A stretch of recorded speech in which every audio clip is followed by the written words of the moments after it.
Hey, welcome back to the Dynasty Grind. My name is Peter Howard at PA Howdy on Twitter and Threads and everywhere else you need an app. This is a live show me and Dynasty Outhouse and Zachary Assassin on Twitter do every Wednesday at 9:30 till we run out of questions or get really tired and go to bed. About all things fantasy football related, but mostly a Dynasty focus. If you have any questions, comments, or thoughts on start-sit decisions or general Dynasty topics, drop them in whatever comment box on whatever streaming platform you're watching us on. Honestly, I forget which ones we go to at this point. There's like 5 little symbols up there, mostly YouTube and Twitch, so I assume one of those. And yeah, let's go see who we got behind the curtain and do some Dynasty grinding.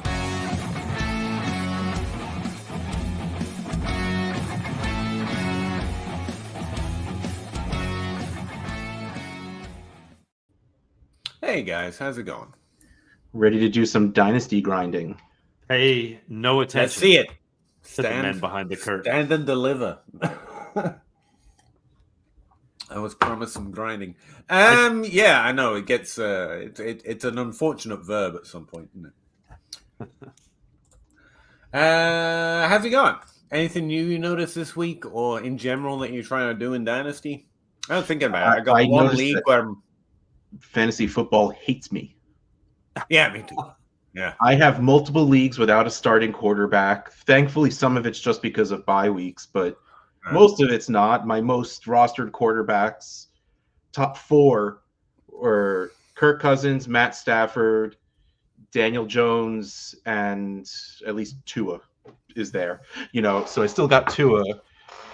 But, of course, I have one team with Tua and Jalen Hurts, which means I don't have a starting quarterback this week.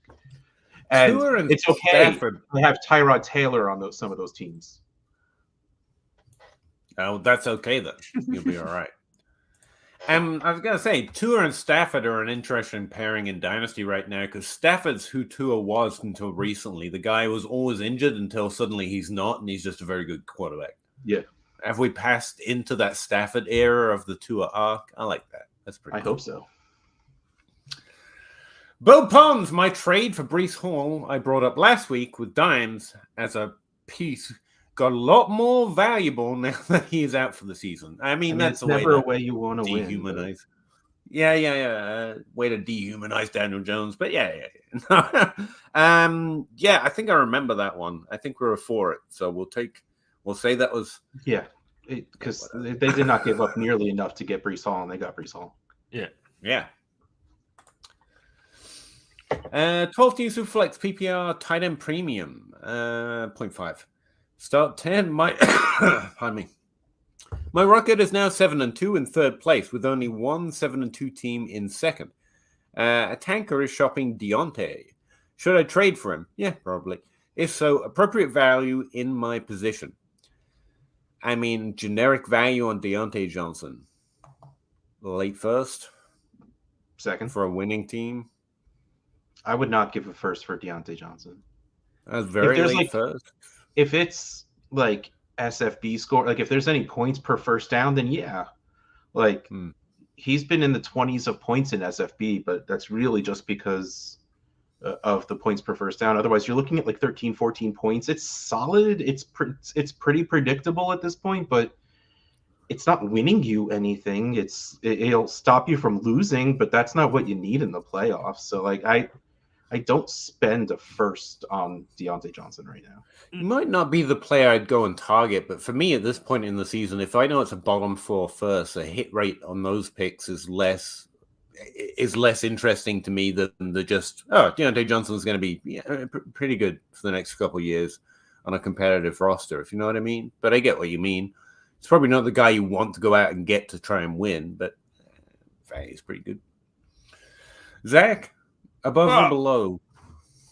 I mean, it's probably split the difference, but you're like, you don't want to pay a late first, and you don't. Maybe you can get a tanking team to give up a second, but you can't get my tanking team to give up a second. That's so. That's one of those. So it's one of those psychological conundrums where the buyer and the seller like the buyer undervalues and the seller overvalues, and there isn't anything in the middle. Yeah, between a late that's first. why I kind of default to the first, because it gets it done. You might not want to send a first-round pick, but if you value him there, you might be able to add something to your second to get Deontay Johnson, and it's fine, and you don't actually trade the first. It's like a Marcus Brown, you know. With the team that Bo has, though, I think that I would be looking to try to add a quarterback rather than a wide receiver, because Deontay Johnson is probably going to be your wide receiver 4 or 5 on this team. You got a pretty solid running back core with Breece Hall, whatever Ramondre gets you, the occasional Najee game, the touchdowns from Bijan Robinson. The tight ends are fine, but like if you could get a QB2 or a QB1, because Trevor Lawrence hasn't really been for this season something cheap-ish, like that wouldn't be a bad.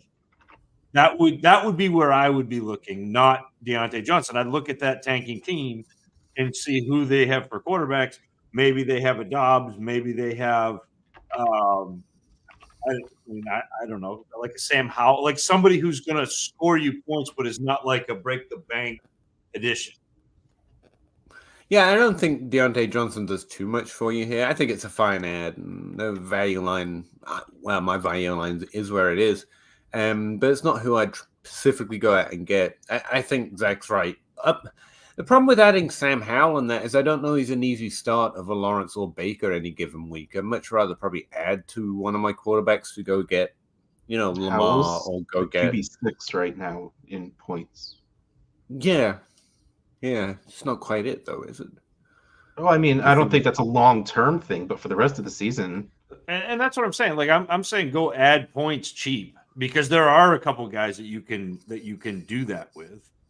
I mean, Howell being like the primary, like it's ugly. He's probably not a long-term answer. He gets sacked a ton, but it doesn't matter because it's scoring right now. Bless you.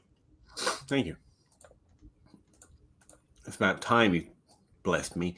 Man, see if I people thought don't like a QB 12 in points per game, like 17 points per game, the same as Fields, Levis. Well, that doesn't really count off of the one game, but I don't have him scoring significant. Like I don't think he increases your points over Howell? Baker. Yeah, in 17 TA to leagues, 16. Howell's scoring 21 points per game. Baker's scoring 19. Lawrence scoring 18. But see who has Dak Prescott, and if they haven't been paying attention, that he's been doing really well the past 3 games. Yeah. Because people still just don't want to like the Cowboys. They'll still tell you that CeeDee Lamb doesn't have what it takes, even though he's been like the wide receiver 1, at least in SFP. That's the only way I know, because I do that weekly freaking show. That CeeDee Lamb's been the wide receiver 1 the past 2 weeks. Dak Prescott's been a top 3 or 4 quarterback for the past 2-3 weeks or games, because they had a bye week in the middle there. I think that's like you're trying to win this year, so don't be afraid of age, even though age for a quarterback means absolutely nothing. So like, and that's also why you don't shy away from Josh Dobbs or, even like Gardner Minshew. Like if you have Gardner, but like, these guys that clearly don't have past this season, it doesn't matter. If you're spending your second, then who cares? It's, Sam Howell had that weird week 3, which brings his points per game down in mine to 17 or something. I just don't know that he's adding on a weekly basis, but I get it. I'd much rather go up, try and get someone who actually has value. Like I think it depends if you have your first, but you could probably go up, try and get, like we mentioned Lamar a few times. He's never going to be value where in that top 5 as well, like those are the top 5. But he's there, and he's also doing it this year. And I kind of like, having my cake and eat it too. But I guess. You mean the guy who's scoring the same amount of points as Sam Howell? Okay. He's not, though. Lamar Jackson, 192.7 points. Sam Howell, 192.25 points. But now you're talking literally the same amount. Yeah, but in Peter's head, that Sam Howell sucks because he's getting sacked a lot, which is fine. Like he does. but he's scoring fantasy points. All that matters. But you're talking a different strategy. No, I'm talking about on a competitive team. I don't give a flip about adding my late first round pick to get something that's Lamar Jackson for the next 10 years versus, oh yeah, but I get to be mega brained about having a lower value player this year. Like, you think you're getting Lamar Jackson for a late first? No, I think you can add your first to something. And that's the trade I'd rather have. And on a competitive team, I just kind of want to lock in my value and my points at the same time if I can. I'd much rather do that than just get a one-year guy, even if the points. Oh man, but like the T-Law on the first has a chance at pulling Lamar from the wrong person or right person, depending how you think about it. Like that would be a smart move, and just ride between Baker and Minshew as your QB2. Like I love that move also, because I mean Lamar has a weird floor, but he has that Lamar ceiling. Yeah, I guess I'm just not as convinced with Sam Howell's points per game, but I like the idea. I get what you're saying. It's just the quarterback scoring is adding so little this year. Like I want to kind of go up, and there's no one up the top, like beyond that range that you're talking about. That's apart from Lamar Jackson, that's anywhere close to something you could get done for that. But yeah, I guess Howell of a Baker, but I guess Jared Goff, if you think he comes back to Purdy, Purdy doesn't have a ceiling. Goff at least does, but Goff's past 2 games are 16 and 13. Yeah, but like maybe he hits back into that mid-20s, like he was doing pretty decently like half the time before that. So like that's another move, but again, like that doesn't make you feel better. Like if anything, man, if you have to start 2 running backs, I maybe upgrade from Ramondre or Najee. Yeah, I mean Bijan Robinson is okay, but he doesn't do it consistently enough. Yeah, that's the other thing I was going to say. The other, outside of maybe boosting your quarterback one way or the other, your running back 2 is good, but it's not great. Ramondre should be good again, top 12 this week. But like Alvin Kamara, they're always kind of those 1-year running backs are a little easier to put your hands on. So I might try there if you can't bump a quarterback. Yep. But Flosaurus says 1 PPR league, start 1. Just start 1 player every week. We're good. Hunt versus Baltimore, Keaton versus Cleveland, or take Demario Douglas versus Indianapolis off the taxi squad for a 1-week start. Need to win, but taking Demario off taxi will make me have to juggle roster a little. I think no, Demario is going to be a great hold this offseason, so I'm not worried about keeping it. The Keontae thing, I'm not quite. I'd have to look this back up. I'm not quite willing to start him above someone like Hunt. Like if I remember right, that what's it? What sucks is those are 2 very good defenses. That's a rough part. I mean, at least the Colts defense isn't anything special, but like you have to pray for a good Mac game. And that it happens to go to Douglas and not, Juju getting 9 targets and going 6 for 70 or whatever it was. Like, I don't bother. I don't do the Demario Douglas. You either ride that Hunt is going to get 50% of a good offense's running back touches, or bank on the just flash that Mitchell Keaton, whatever, showed last game. I definitely pick one of those.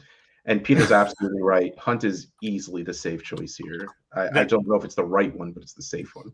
That's where I would. Sorry, my internet connection sucks, especially today.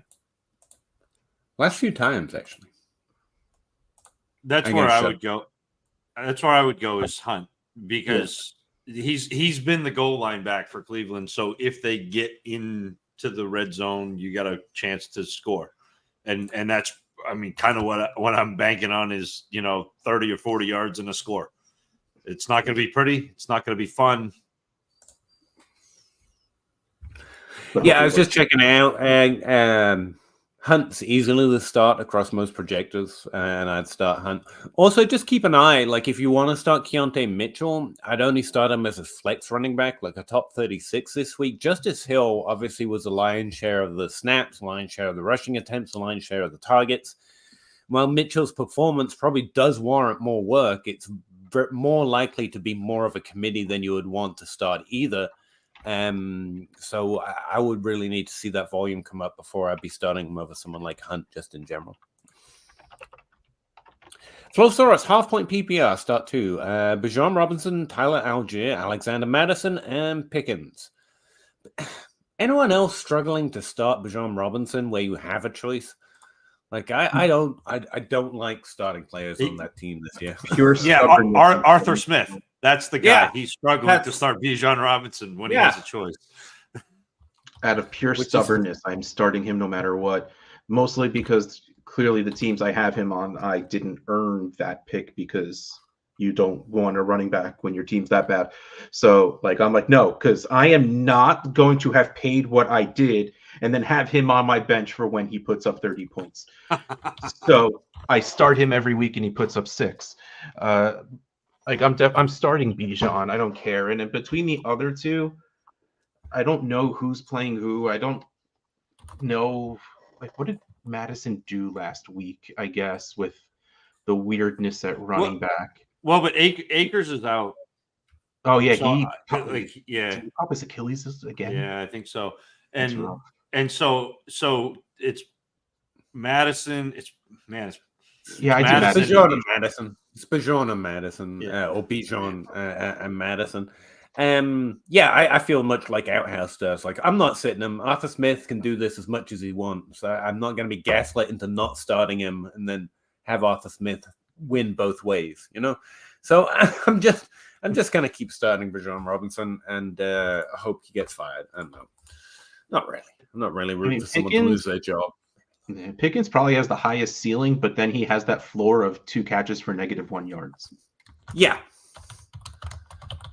And Madison and Robinson are just two strong starters by themselves in terms of their overall rank that are not really bringing in the wide receiver wins a ceiling.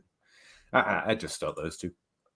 Mm-hmm. But that's me, and I suck. But there you go. Grimley 1314, 12 teams who flex PPR 6-3.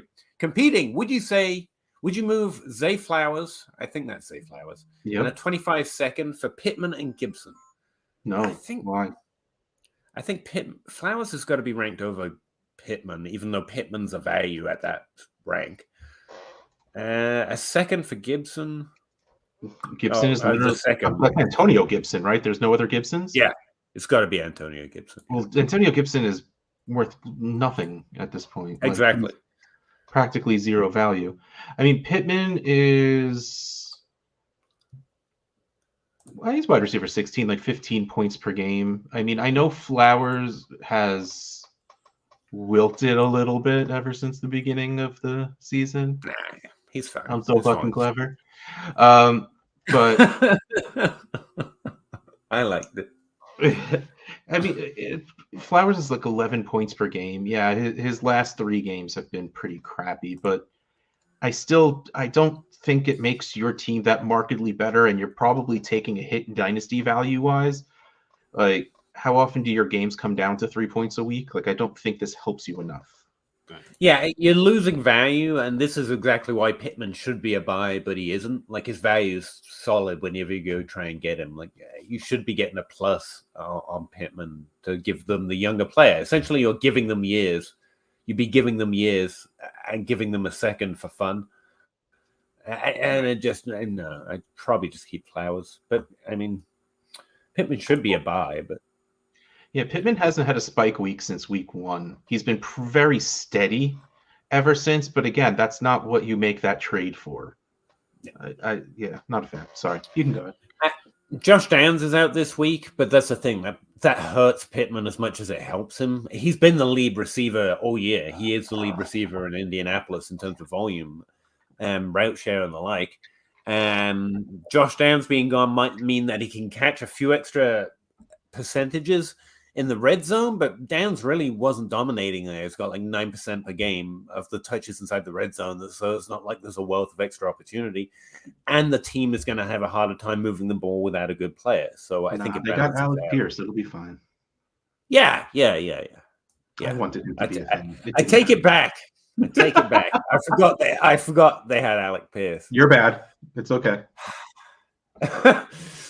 Dude from Viking Quest. Viking Quest? Yeah, Victory!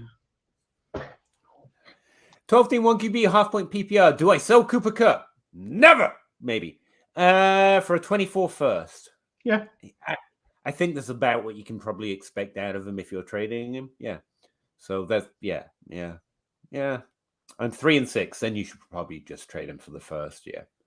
Outside of waiting till next year when he's going off and maybe getting something slightly more attractive than a random first, probably not. Probably just take the first now. He'll just be another year older. Yeah. So it would have to be doing really well, which he should next year. And then you've got to find the right team to target, and then their pick's going to be low if they're willing to give it up. No, you may as well take the first right now. And that sucks. But Dynasty is Dynasty, unfortunately. Kincaid or Andrews? Dynasty? Andrews. Andrews in every sense of what this could, if it's a starter sit, if it's a trade, or the answer is Andrews. Yeah. It's nice to see Kincaid like being a thing.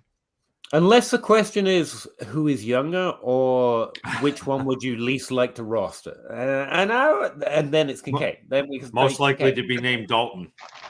Having said that, it's good to see Kincaid and reminds us Trey McBride's volumes come up the last few weeks. If Murray can come back and actually do well, and Zach Ertz is not there and he can pay off like he did. It's nice to see some of these tight ends coming to fruition because, there's still Michael Mayer out there who doesn't have the ceiling of Laporta or the draft capital of Kincaid, but was solid and can again have a solid NFL/fantasy career.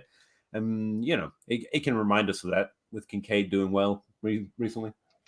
FantasyCares.org/JDRF. Donate and you could be entered to win this beautiful Mark Andrews signed jersey. FantasyCares.org/JDRF. So no Kincaid, no to Andrews. Go get that jersey. That's the real answer, the freak. Hey. Stroud and a mid-24 first or Burrow? Not Burrow, which is weird to say. At this point, I'd take Stroud. Good. I mean, it's rough. Like,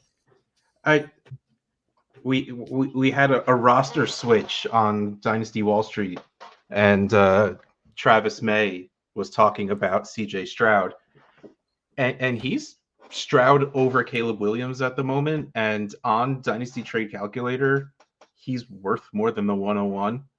So, like, and I get so is Burrow, but I'm so happy. I spent whenever I talk quarterbacks in the rookie draft this offseason, I was like, I really don't know why Stroud's so much of a distant third. And that was in no way me getting something right. It was just me expressing confusion because I couldn't see anything bad about Stroud.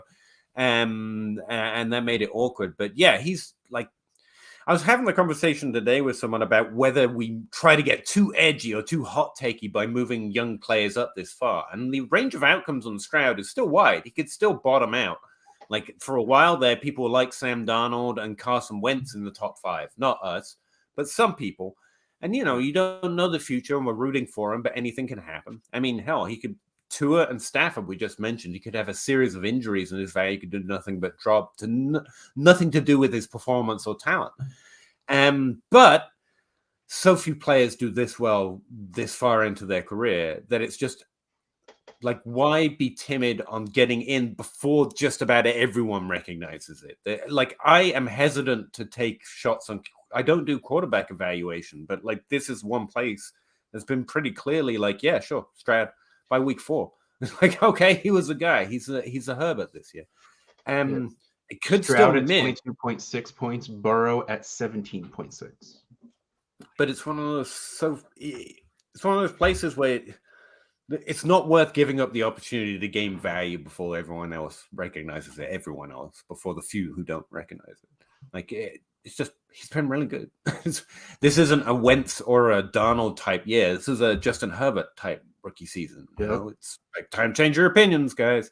Especially since, despite being a firm third this rookie draft, no one had anything bad to say about Stroud. They're like, oh yeah, he's pretty good, pretty young, pretty accurate. Mm-hmm. It's just we really like Young, and he was drafted first overall, and Richardson's legs. That was it. It was never an argument against Stroud, so I don't think there should be so much resistance. But yeah, Stroud in the first for Burrow. Cool. Scribbles, would you trade DeMario for James Conner? Yeah, I don't. Yeah, I mean, if you have a team that you need points. Yeah, but also it's tough to remember now, but Conner wasn't doing well this year before he got hurt. Of course, now they'll have Kyler. It's going to be different, but and DeMario isn't much a price to pay. Yeah, regardless of what happens, as long as DeMario doesn't get hurt or do something stupid, his value is going to go up once the season ends because the hive mind is in on him, so it's going to push him up. But if Connor's going to score points, it's still absolutely worth it. But you just have to believe that offense will just get that much better. Yeah, if you can trade DeMario for something good, do that. Yeah. And James Conner's, but if you like him, sure. I mean, at that price. It's a points play. Like if you need points, James Conner is going to score points this season. They designated him to return. Kyler's coming back. Those are both good things. DeMario Douglas is fine, but I don't ever see him being somebody that Devin A. Chain ever plays football again, because I am so sad. I'm ready to play football. Designated to return. That's happy news. Kind of. I don't believe him at this point. Not with Arthur Smith in the world. You can't believe nothing. Frank N. Good evening, everyone. Hello, Frank. Happy Wednesday. Are we panicking on Ken Walker yet? No, he's fine. He's fine. He's top 12 running back. It's fine. Well, I know Russ is. Well, okay, so hold on. I never said I was panicking because I didn't really believe in it in the first place. He asked, "Is anyone panicking on Ken Walker yet?" And I just replied, "Falling back to reality." I mean, Ken Walker. This is why I hate this point in the season, because you either spend all the time saying, "Look, I said," rehashing the fact that you said this before. Like, the interesting things are the stuff you got wrong. But if you only talk about the things that you get wrong, everyone thinks you got nothing right. But if I point out, we literally laid out exactly what Ken Walker is and would do 5-6 months ago, and then 5 months ago, and then 4 months ago, and then 3 months ago, and we had the conversation 4 weeks as well, and have not yet been wrong. It sounds like we're just back, like, oh, look, we're geniuses. It's not. We should know these things. Like, there's those few things which are fairly easy to know. Ken Walker's great. He's an amazing runner. He's not the best runner in the NFL, and it also doesn't matter who is the best runner in the NFL. That is his ability. And in fantasy, that's just got a more limited ceiling. He's getting the volume. He's got some competition for rushing attempts, which mutes him as well. But he's really good. He's going to break a play every other week as well, which helps maintain that point per game. But that's what he is. He's a top 12 running back. It's really good. And top 12 running back is, remember Joe Mixon's done that 2 or 3 times, and everyone's always like, this year will be good. No, he has been good. That's a level of good that he is. Yeah. And Walker, RB16 in points per game. But I got to go. Bye, Russ. Good luck. Love you. Oh, he went. Scribbles! Would you add a second to Lawrence to get to Stroud and 1 QB? Lawrence, Burrow, Stroud, they're all kind of in a tier for me right now. So I will take the plus on whichever one I get. Now, with Stroud, you do get years, I guess. But Zach, sorry, you have something. I think I would rather take Lawrence. Rather take Stroud. Rather give up the second with Lawrence to get to Stroud, because I think that he is just a little bit, man. I think he's a little bit better and has a little bit more chance to have a value build. And that's interesting. That's a player evaluation thing. To me, they're all have similar range of outcomes. They're all really good. And so I'll take the plus. But if yeah, I'm not going to evaluate him. So if you think Stroud literally is just a little bit better, I think that's interesting. Yeah. Yeah. Okay. See, for my process, it's just they're the same tier. I'll take the plus, so we end up on the same side, but for different reasons. But I'll log that one away. Zach said Stroud is the next great, quarterback. He said it. I know that. I'll bring that up again at some point. And it's not even necessarily me saying that. It's you're seeing that crescendo build already behind him. Oh, okay. So yes, I think they're similar in terms of like what they're going to give you right now. But you think the value, the hype on him grows? Yeah. Oh, nice. No, nice. That makes sense. Start one. Trevor Lawrence, Will Levis, or Kyler Murray. Kyler Murray's a hard start for me. Like, I normally want to see it before I start starting players. And if you've got Trevor Lawrence, I'd probably just start Trevor Lawrence and see what happens with Kyler. And then if he's still, like I hope he is, Kyler, I'll probably be starting Kyler over Trevor Lawrence. But I would give it the week. But I know it's difficult on a week by week. You need this win every week. For me, it's probably still Lawrence. Yeah. Zach, how do you break that? I think I'd take Lawrence this week. I mean, I haven't looked at matchups at all coming into this, but I mean, I have projections, but that's so much of just a more of a heuristics take. Like first week back, unless I have to start, unless there's no way of me getting similar medium production, I'll probably sit them the week. And if they go off, that's great because I get to start them next week. If you just had Levis, I'd be like, yeah, why not? Take the shot on Kyler Murray. But with Trevor Lawrence, I'd start him. Yeah. Pacheco or Devontae? Long-term in Dynasty? It must be long-term because the Chiefs are off this week. Oh, that's true. Devontae, I think. Yeah. I mean, like Javonte's a better player, but that doesn't matter at this point. And Pacheco's fine. That's not to say like Pacheco isn't worth nothing, but yeah, I'd probably rather Javonte. Kid Coop, if rebuilding, Musgrave or Kmet? Oh, yeah. I'm not investing in those kind of tight ends if I'm building necessarily, but if I were to be, I guess Musgrave because you got a few years, but Kmet's actually hitting that. Been in the top 12 5 times out of 7 games now, I think. I don't know. Give me the younger guy, I guess, Musgrave, but it's not a priority. I mean, neither of them, but it's like I'd take Kmet now because he's scoring. I don't think Musgrave, people say like Musgrave has the higher upside. No, he doesn't. You just don't know that he sucks as much as Kmet does. We just don't know the level of suck yet. Yeah. Got it. Yeah, I'm not. Yeah. There'd have to be something else in the trade to make me interested in the trade that like neither of those are something I want to do with my rebuilding team particularly. They're actually only 1 year apart in age. Oh, well, there you go. It doesn't even have an age difference. Forget it. Yeah. Kmet is finally, he seems to be having a good year. It's just that level of tight end, which is like when I need it, I might go invest in it. But if I'm building, I don't think it's a thing where the Kmet's ADP and Musgrave should come up, but I think it's probably already there. I don't think they're more valued this offseason. And so I don't see it as a value player, which is what I'm interested in rebuilding. And no, I don't think there's any reason to think he has higher upside than what we're seeing from Kmet this year. I think, if Musgrave ever has a season like this, we'll be pretty happy. Right. How are you guys doing in SFB leagues? My team is actually I keep looking at my roster. I'm like, I've done something wrong here because I made some good choices. I got some good picks and I got good players. And I'm like 10-9 or something. I'm below the point threshold. I've won 9 games, I think. Not 10 or 9 games. I don't think I'm even making the playoffs. I think I just screwed it up this year somehow. But thanks for asking, X-Brain. I really like thinking of that. Zach, I think you're doing a little bit better in terms of your average points for, at least. Right?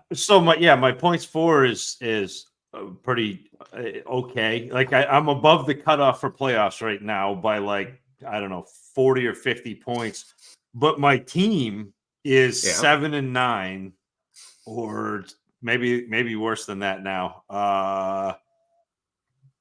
It's going to be worse than that now. So my team is 7-11 now. But I also have Dan Wisner, who is like number 1 overall in Scott Fishbowl. So that takes the mean in my division is just gross. So I should make the playoffs, but it's not pretty. It's not pretty. Yeah. I'm just going to blame Zach Wilson. If you are forced to roster Zach Wilson, you just get cursed. I think that's what happened. Deontay or 2 seconds. I think he's worth more than 2 random seconds, but Deontay's a team situation player. It's like Marcus Brown. I want to roster him, but if I'm not a decent team, it's barely worth holding them, and so I'll probably take the upside of those 2 random picks, I guess. But it's not quite enough if, I'm a fairly competitive team and I can use Deontay. So it's all about situation at that point. But the value line's a little higher for me. But like Zach said earlier, there's that range of players where the team rostering them is going to be higher, and the team wanting to trade for them or willing, or that you can possibly get in a trade, is going to value them lower. And so there's almost has to be something else that's tempting one side or the other in the trade. You know what I mean? And for me, the seconds, like I'd do that for Deontay. I'd throw seconds, like whatever. If I need a points play, like that's fine. It's also not something that, like, if I got it and my team was middle of the road, I'm probably not going to do that because Deontay Johnson doesn't help me, and I don't think I can trade him for anything. Because if you think you can get Deontay Johnson for 2 seconds, then he's not worth anything to your team as like a rebuild.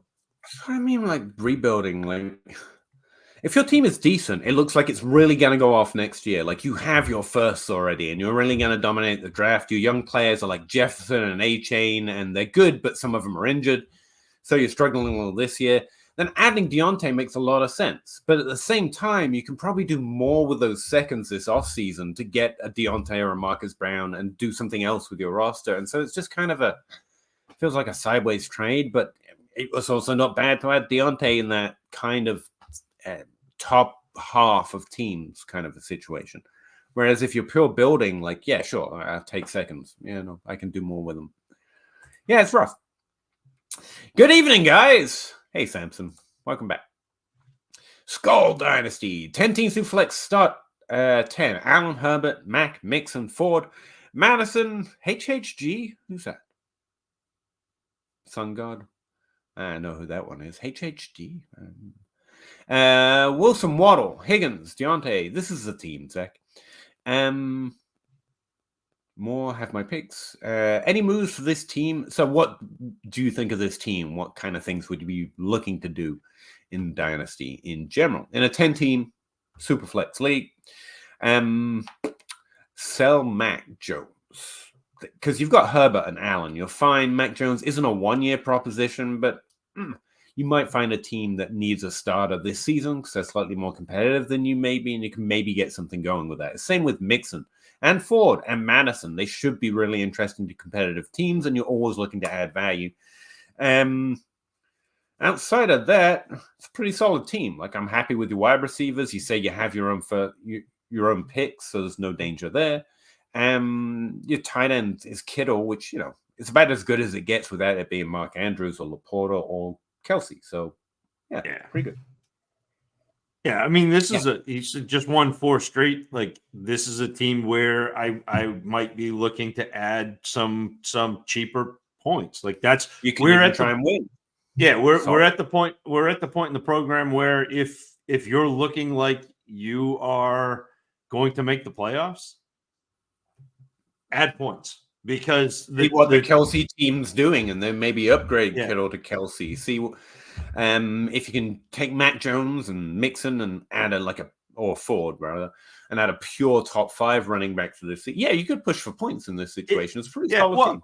And it's if you don't follow Adam Harstead, you should, but scroll back, and you don't have to go very far back through his recent tweets, where he talks about the chance of winning if you're a playoff team, and your odds are better than you think they are as a team that is not one of the bulls of the woods. Like, right.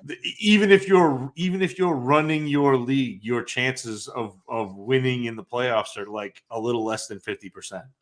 So it's like, yeah, it's that small window sport where a single week means you win or you lose. It means that everyone literally has a puncher's chance. The odds are almost even relative to each other. So yeah, that's a good point. Grant, how are you feeling about Hunter Renfrow? Neither one way or the other. He's probably worth a top 250 dynasty rank right now, but I mean, what are we talking about here? He's sitting on the waiver wire. And there's a chance you could roster him. I'd rather roster him over other really deep wide receivers who haven't finished inside the top 24 before now. So like a Brandon Johnson or who was that Hodge fella this week? I'd rather have Renfrow than Hodge or someone like that. But it's a wide receiver and a fairly deep one. And in Dynasty, I don't have a lot of roster space for them. Because the way I build, wide receiver is not a need, especially if you don't really need wide receivers. Seeing him on the waiver wire is strange.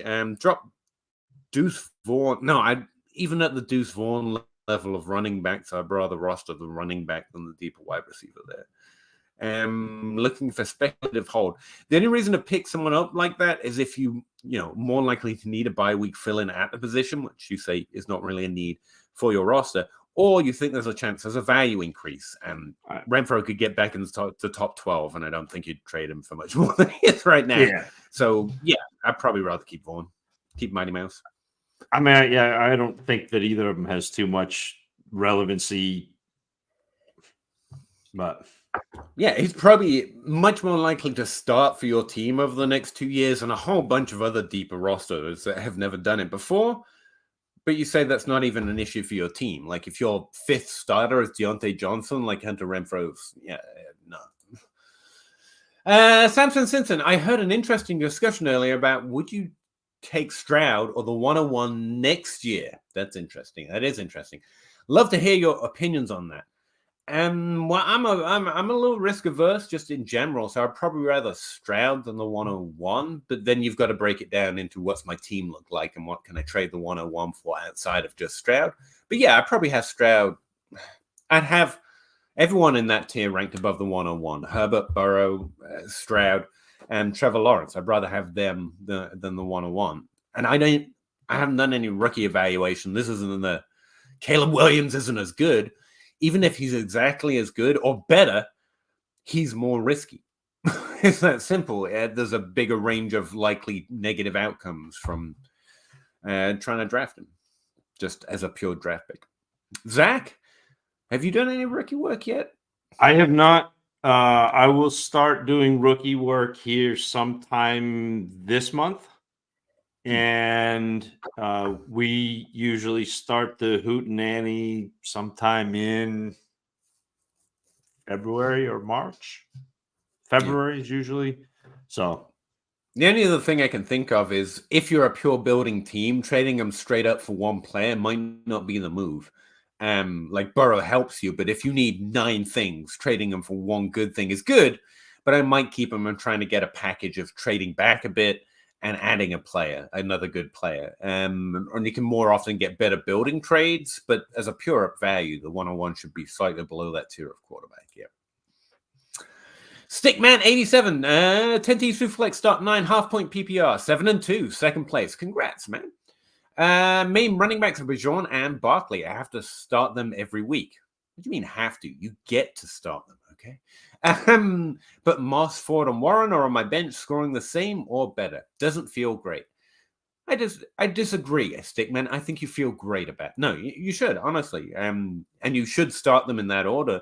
But it's nice to know you have the ability to, because of injuries or bye weeks, to actually get another player in that lineup. That's really important for a starting team. But whatever. I feel bad for you just so that you're not alone. Andrew Armstead. Andrew Armstead. Start Hunt. 4 games with a touchdown in a row. Well, that's a little risky, actually. You probably don't keep that streak up. But no, for me, it's more about his volume. But I would also start Hunt. Kid Coop. Inbox offer. Got JMO and Dubs for a late 24 first. Both?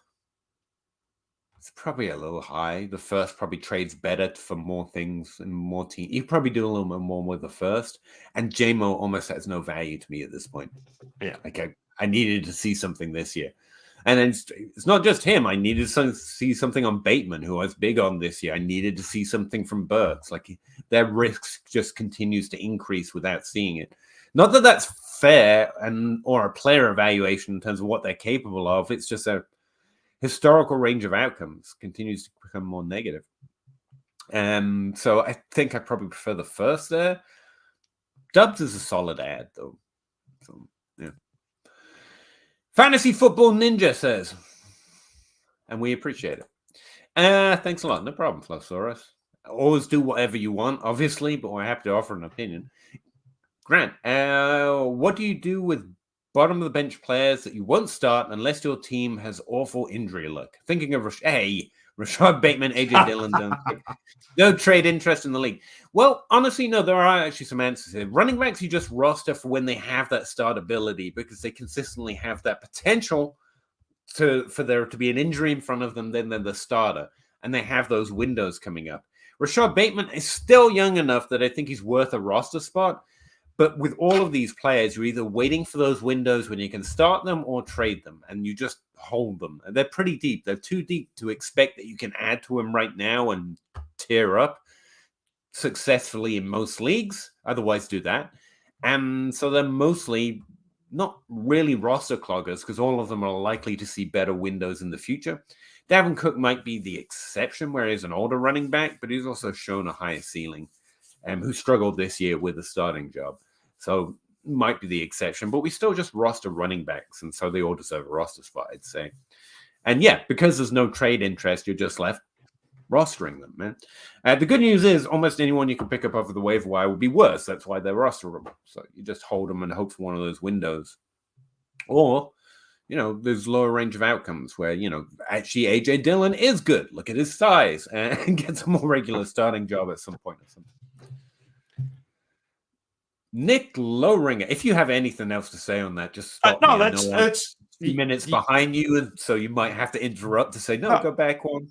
You hit it. It's the running backs are rosterable.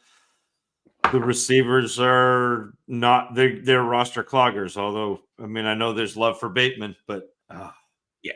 Well, like we're talking about with Hunter Renfrow, even on any situation, I'd rather roster Bateman than Renfrow, unless I was more likely to need a bye week fill-in on a competitive roster. And then it's a little more even. But Bateman has by far the more windows to being more tradable.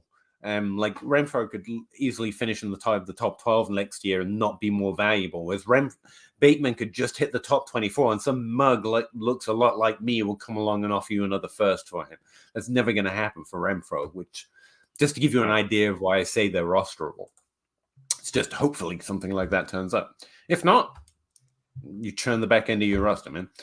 Nick Lowringer, I'm 3-6 and should probably commit to the tank. I know that feeling. What do you recommend I do with low-end running backs like Bijan Robinson, Khalil Herbert, etc.? AJ Dillon is a little too low down for most of these, but yeah, what you're essentially trying to do is trying to add to them and get either a young wide receiver or draft picks because they're more tradable to more teams. Not because they're better or are obsessed with draft picks. It's just a little more certain.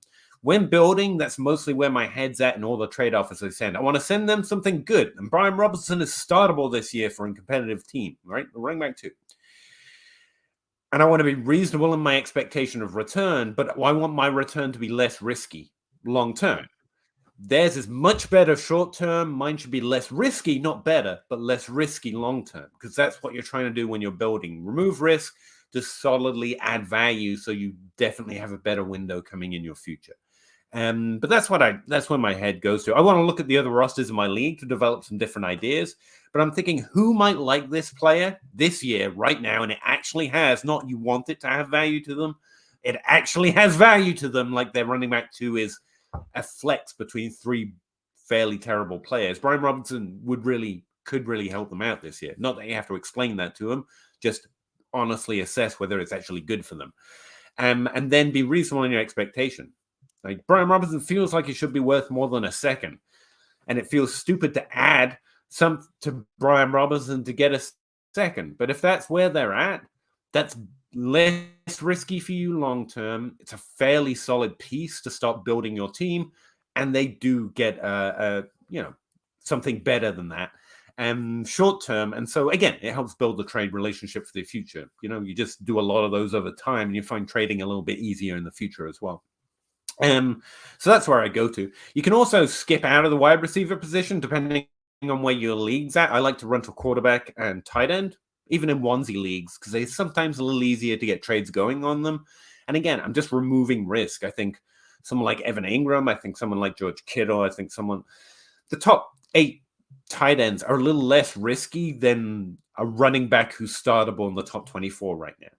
And it's a receiving position, and they tend to play longer in the NFL. It's not ideal, but if you can't get one of those other deals done, sometimes I'll switch over to tight end or try and boost my quarterback or go that direction as well. But those are the moves I try and go look for. And it's really based off what the rest of my league's rosters look like. Go look at the top 5 teams. Is the one with a weak running back too, who might like one of these guys? Waiting. Yeah, no, that's you normally have a better do this for them. Like those are guys that you try to get a second. If you can't get a second, you pair them with a third to get a second, or you try to pair a couple of them and get a late first from a competitor. Like that's really. I think that last bit's really important. Don't be afraid to mash Brian Robinson and Khalil Herbert together. You shouldn't have to, quote unquote, but it's fine. You're going the direction you need to go. He's going in the direction he needs to go. So yeah, mash 2 together, get a second if you really have to. Yeah, I think that's a good point. Pats fan 10. Oh, it's Pats fan 10. I think Zach's official number is 112 or something like that. You Pats fan 112? At least. Trade I just made. Gave up 2 late 24 firsts, an early second, got back Olave, Bigsby, and a mid second. All picks next year. This is a win? I was very weak at wide receiver. Well, the first thing is this seems like a building trade. No, I take that back. You're giving up picks for a player who started all this year and a running back. So it seems like a competitive trade, so it makes sense. I apologize. 2 firsts for Olave is good. A second early for Bigsby is fine. Yeah, but you get a second back. And then you're trading a second for a second. No, wait, no, that's just an extra second. Bigsby and a second for a second. Yeah, I like that. Yeah, I think the Olave good. Yeah, yep, you did well, Pats fan. Yes, sir. B-Dags, rebuilding in a 12-team flex PPR. Start 11. 2 tight end premium. Would you move Hawkinson for Musgrave and JSN? No.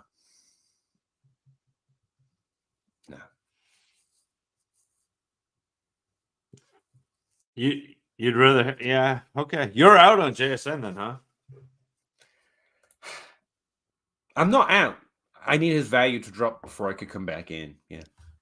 And it's rough because I think he's easily one of those players that can prove me wrong. It's like you said, he had a better profile than Treylon Burks even, but like I don't have much nuance in that element of my process. It's just he could easily be and we saw it when DK Metcalf was injured.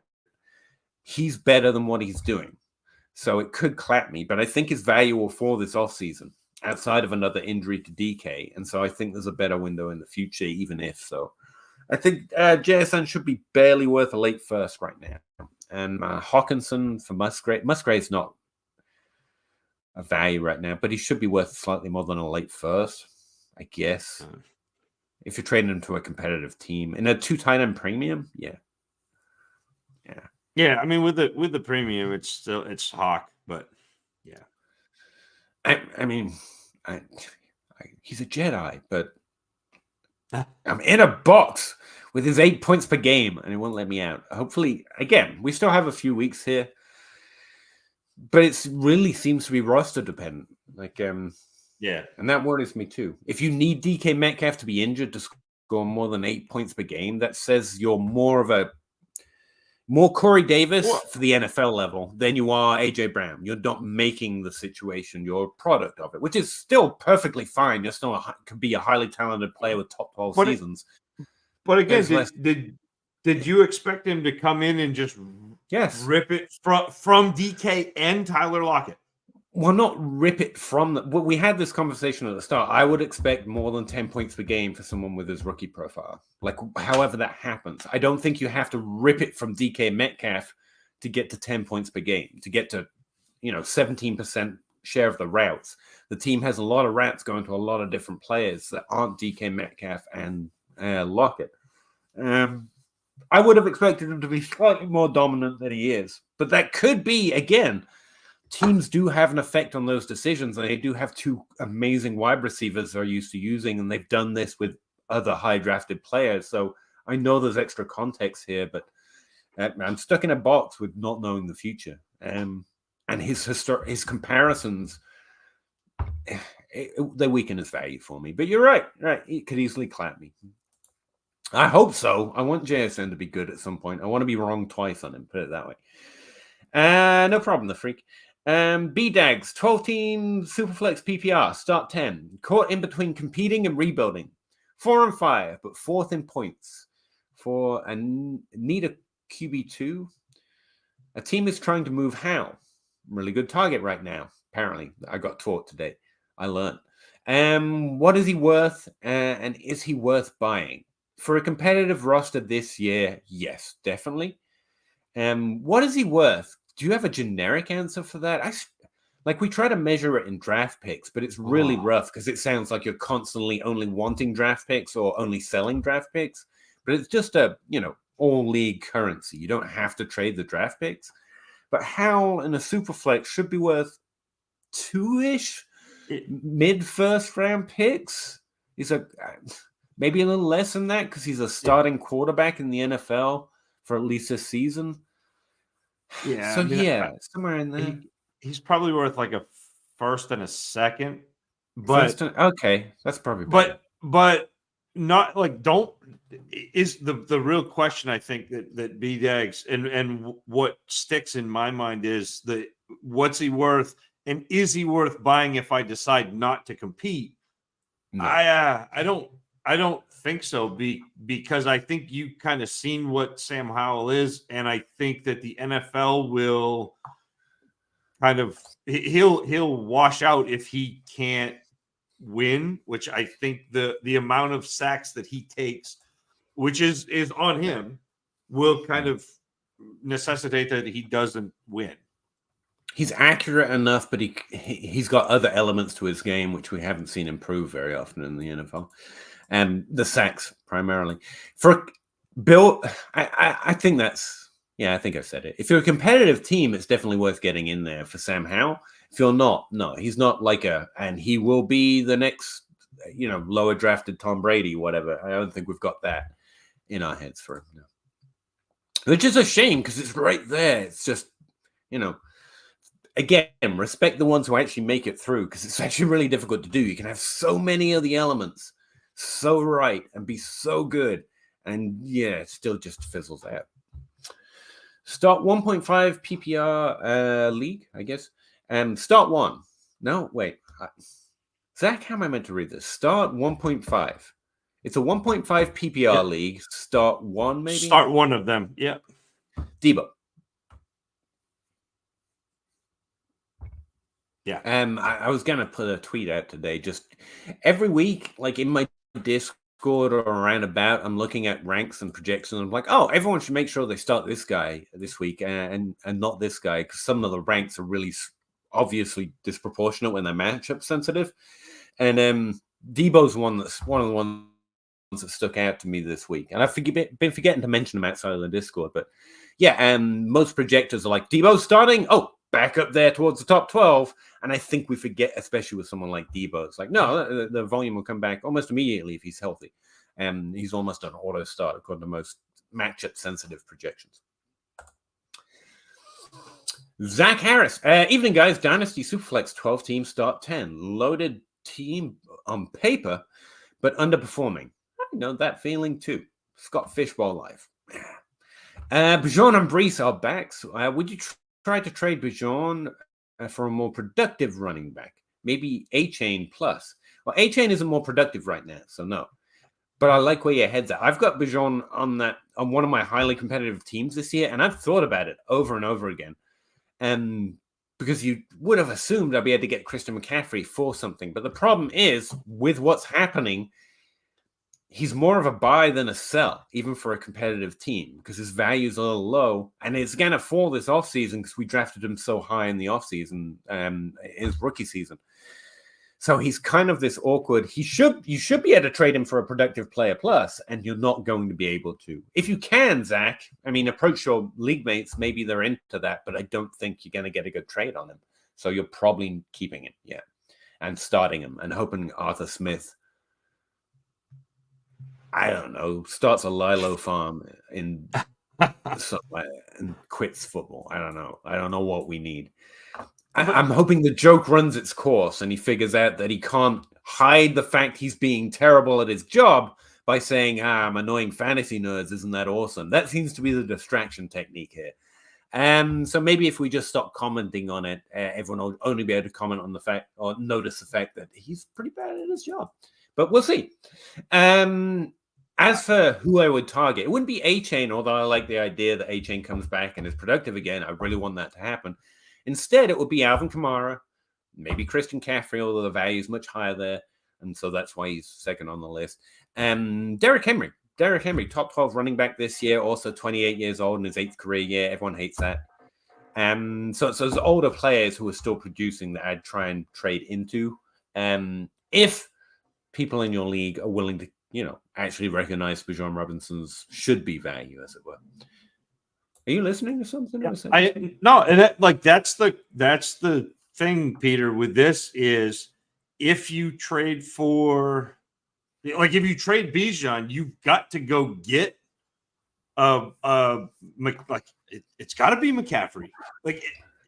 It's because I think if it's not McCaffrey, you don't get enough points and you lose too much value.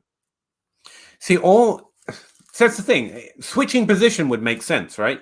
But who are you going to switch position for? If you're a competitive team going and trading wide receivers to what? A non-competitive team? Why are they going to be wanting a young running back?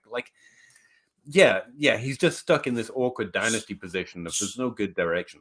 So what I did with Bijan was as soon as Jefferson got hurt, I traded Bijan to go get Jefferson. So the deal that I made with Russ was Bijan and DJ Moore for Jefferson and a very early second. Okay, but you're a competitive team, so it doesn't make sense.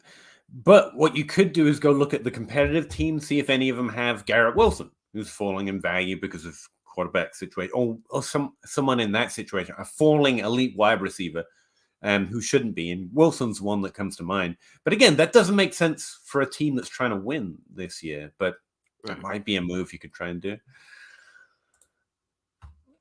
Does Josh Downs missing time slow down his campaign for Canton?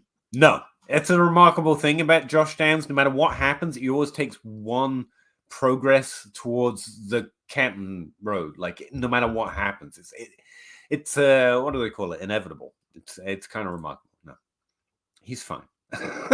He's not Canton worthy. Come on. Scapegoat.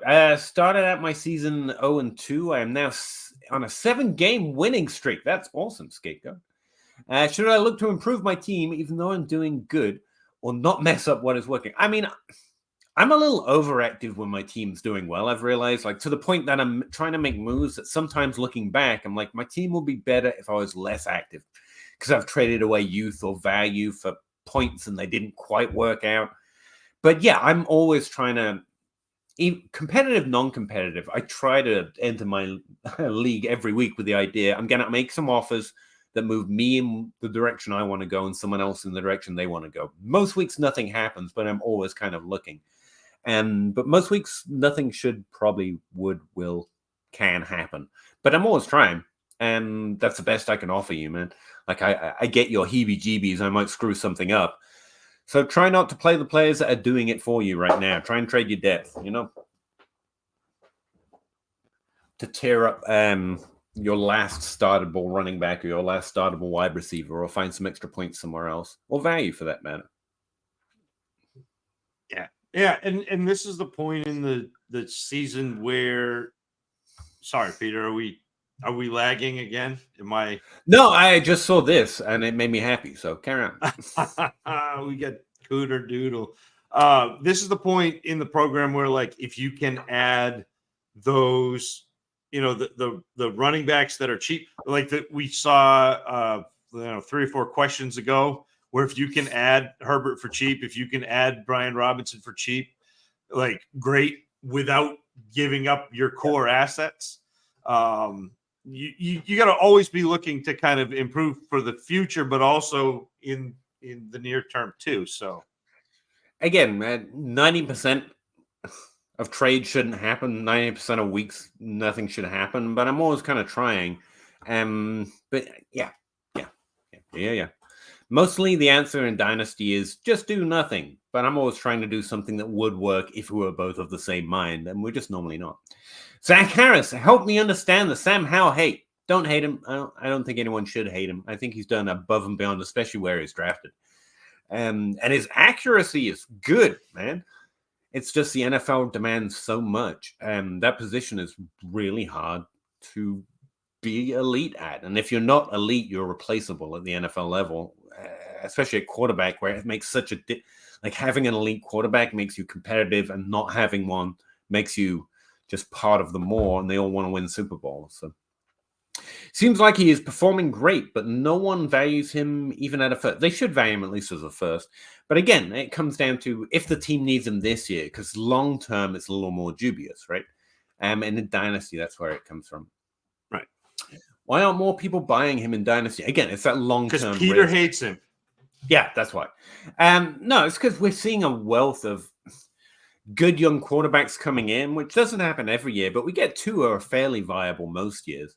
And like I say, the NFL is at quarterback, it's either you got it or you don't, and everyone else is just part of the carousel of Gardner Minshew's and Joshua Dobbs and so many who can be that replacement level as well, to that point, that they just get in and end up getting churned up by that cycle. You're either Lamar Jackson or above, said that specifically for John Hoke, or you're just part of that more that's never going to quite find that upper tier of value, that upper tier of territory. It's why in Dynasty it's been so good to value those quarterbacks so highly. Even those guys, even Sam Howell's, who get a little underrated because they're not elite. But this year the scoring's been so low, it also hasn't been showing up quite as well, even in Superflex. So, yeah. That, and there's a great quarterback class coming. Another good, maybe not great, the top end great, but there's some really good quarterbacks coming. And so we know teams are going to try and take shots on them. And Sam Howell's got a notable, obvious element to his game that's not getting better. So they might go try and find someone who can. Well, you know? And I don't expect him to be replaced next year. Mm-hmm. But I also think that he was drafted later. I mean, he was a 5th or 6th round. And so, like, drafted later, is already in his 2nd year, which means they only have him under contract for 2 more years. He's not a player that you want to re-sign at big money. So at the very outside, you're looking at 2 more years with Sam Howell. Yeah. Which is fine, but, you can get Goff, you can get that older tier of quarterback. Stafford was cheaper than Howell is right now this offseason, Yeah.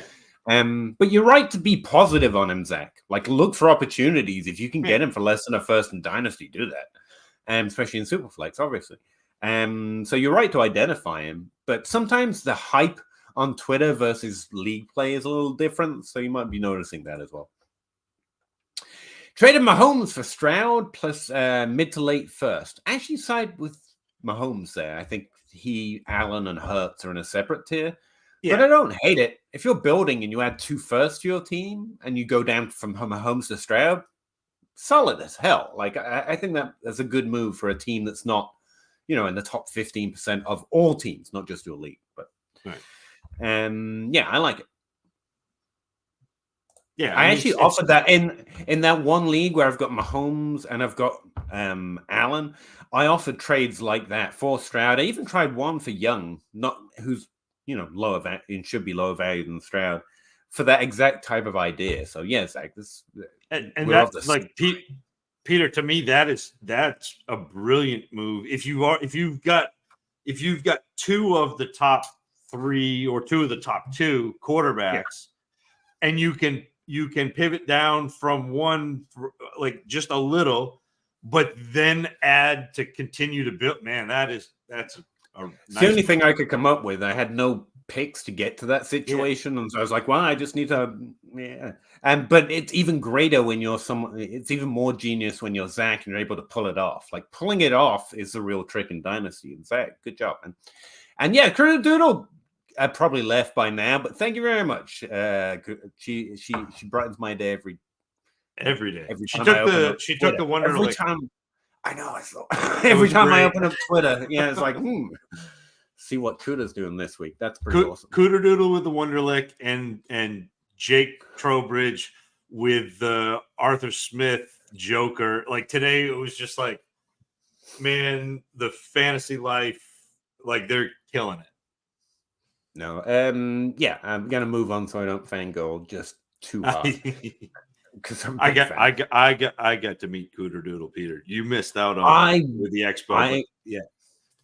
I think she was on the open bar once when I was on, and also I did her podcast, the Petite Pod, but you don't actually get to meet her. You have to send her your answers. I missed those. Those are so funny. Those are great. That was awesome. Apart from mine, obviously. Frank N. Fair enough. My apologies for speaking for Russ. No, you're good, Frank. Speak for Russ. He's never here. You're like Russ thinks cheese is bad. There we go. That's now a fact. That's on record. We can speak for him because he doesn't show up for himself. Kid Coop, should I trade Heineke and or Minshew for a third before it's too late? You should try to trade them, especially if you're not using them to win. A third is fine, but I might try and add something to get something more interesting. Yeah, that's the play, and especially Kid Coop. This is the week to do it. Mahomes is on bye. Like this is another like the hammers are on bye, so people are trying to scramble around, trying to find quarterbacks. Heineke and Minshew are both serviceable quarterbacks. You probably can get in a Superflex league at least a second. So now is this like strike while the iron's hot. Don't wait. That's a good point on the timing. I wouldn't have thought of that. But yeah, this is a really good week for it. The hammers are on bye. I like that. That's it. Open 24 hours. Hey, now I traded away Schultz, got back Waller, Gibson in 24-second. Wow. Good move. Yeah, you got a lot for almost nothing. So yeah, I'd say that's generally good. Yeah, it's help the contender. Oh no, sorry, I'm still Kid Cooping, but it's on bye this week are Mahomes, Tua, and Jalen Hurts. So there are going to be some competitive teams scrambling for quarterbacks. Yeah, and 1 week fill in when you're trying to win is probably worth a sec, especially if you add something to them. You're like, hey, just take a little something here and bump me up to a first from a second, or bump me up to a second from a third. Yeah, nice. Yeah, I think you got a lot for a little, and I don't know you helped them out too well. So, Schultz, I guess, is a starter, but so is Waller. So why did they throw in a second to Gibson just for the hell of it? I mean, not that Gibson has value, but you got a free second. I like it. I want the second. Yeah. Kuda, sup? Oh, look, she was still around. I don't know what that means. I'm not cool enough. Never mind. Not much. How about you? Best ball. Yeah, best ball. That's it. God, I'm old. Grinding, baby. Hit that like, you jerks. Thank you. Open 24 hours. I didn't pay him to say that. 1 or 2 from Kid Coop. It's actually 2 of 3, I guess. After how many QB1 seasons does Allen need to be listed? He's not gonna be. That's the thing. And that's what I was pointing out a couple of years ago. He was a quarterback literally one for 2 years in a row, and he's still getting ranked behind Mahomes. It's Honestly, as far as I can figure out, and I've asked my fellow Superflex rankers, and every now and again I'll put Herbert or Allen above Mahomes and now Hurts, just to kind of try and emphasize it in my ranks. Like, I love Mahomes, don't get me wrong, but it's just hype and popularity. Not that Hurts or Allen aren't unpopular for that matter, but in Dynasty, yeah, there's a little bit of a popularity contest there. Not that I don't get it. Mahomes is awesome and fun and stuff. But yeah, there's no reason that Allen should be technically behind Mahomes, or Hurts should be above both of them, technically, if we're following our value arts. It's just a popularity contest within the tier. The problem with Josh Allen and with this exact thing is that tweets like this continue to surface. So rushing. Josh Allen played 86 games. Has completed 64% of his passes for 20,820 yards, 156 touchdowns, 69 interceptions. Carson Wentz, 93 games, 63% completion, 22,000 passing yards, 151 passing touchdowns, and 66 interceptions. Completely disregarding the fact that Josh Allen has run for 6,000 yards or whatever it is. And I also think that he gets knocked because he runs, because running quarterbacks get injured. But they don't. Not at a higher rate than anybody else playing quarterback. Yeah, most injuries to quarterbacks come from when they're passing the ball. Even running quarterbacks get injured when they're trying to pass the ball, not when they're trying to run more often. But I don't think we have enough data to say even that conclusively, but so far it's actually passing that's more dangerous. But yeah, I don't think there's a greater injury risk. But that's all. When called to justify it, the people that I know that are very good at this, like they know more than me and have Mahomes ranked, they will justify it with the rushing, because there's kind of a reasonable argument there in terms of longevity of the career, because running quarterbacks are a little newer. So we haven't seen the Peyton Mannings or so on and so forth of the running quarterbacks. But if you dig back, I think there was another era of rushing quarterbacks. I think Adam Harstad's pointed out, like, wasn't it Warren Moon or whoever? He was a big rushing quarterback, and he played just as long as any of the passers as well. But I'm talking out of school here. I actually don't know that data as well. But I actually just think it's popularity at this point. Yeah, they shouldn't be. They should all be incredibly. I mean, those players are unlike anyone else in terms of value. If Josh Allen played on the same team as Taylor Swift's boyfriend, there we go. It'd be QB1. That's really where we're at. Should I trade Devontae Williams for Puka? Yes. Yeah. Straight up, you should do it real quick before they, realize that. Yeah, before they realize that's a stupid trade. 2 of 2. Allen start to lose his rushing upside. Yeah, I've heard that argument before as well. Like Lamar Jackson before this season, he's not running as much. I guess he is again now. Like, I don't kind of buy that either. He offered me Mahomes and a random first for Allen. I would take that. Any plus that you put on Hurts or Allen, on any of those players to get one of the other players, the other three, like, I'd take the plus. Because they're all really good. Is that enough to move him? Yeah, I would trade Allen for Mahomes and a first. Because again, like I said, it's the same tier. They should all be about the same value. Well, it's Mahomes and a first for Allen and a first. Oh wait, there's a first on the other side as well. That doesn't make sense. No. Well, the 25 first is random and the 24 first is late. No, like there shouldn't be a value difference. I will take the side of whatever side has more value. But there's not a value. Like, that's what he's saying. There's not a. It's Mahomes. Well, he is 25 first and Allen and a 24 first. The 24 first is more valuable than 25 first. Maybe. Technically. It's late. I mean, that's how close it is to me. Like, I'll take the earlier pick, sure. Yeah, but you don't know, you mean earlier in time. Yeah. Okay. Sorry, good point. Yeah. But yeah. Whichever side, unless that 24 first is, very likely to be the 112, then no. Well, that's what I mean. He's saying late. So I don't know. Is random better than late? Mid? Would you take Mahomes and a mid first or Allen and a late first? This is such a ridiculous. I would probably take a random 25 first, then a definite late 24 first. There you go. This is a gelato. This is a gelato. Yeah, Go for ice cream, pay with cash, flip the coin that you get for change. And I'll tell you, this could also be a which games do you want to watch more on Sundays? that small. Which do you want to have to watch to see your fantasy scores? And yeah. What's up, guys? Not much, Marvin. Thanks for dropping by.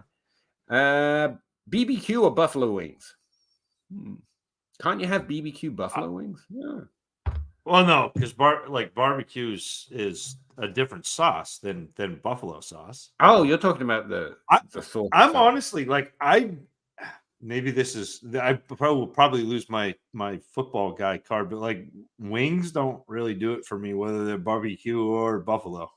They're fine, but if I'm gonna eat something, it's not gonna be chicken wings. I'd rather get ribs. I'd rather get honestly brisket is the way to go. But all right.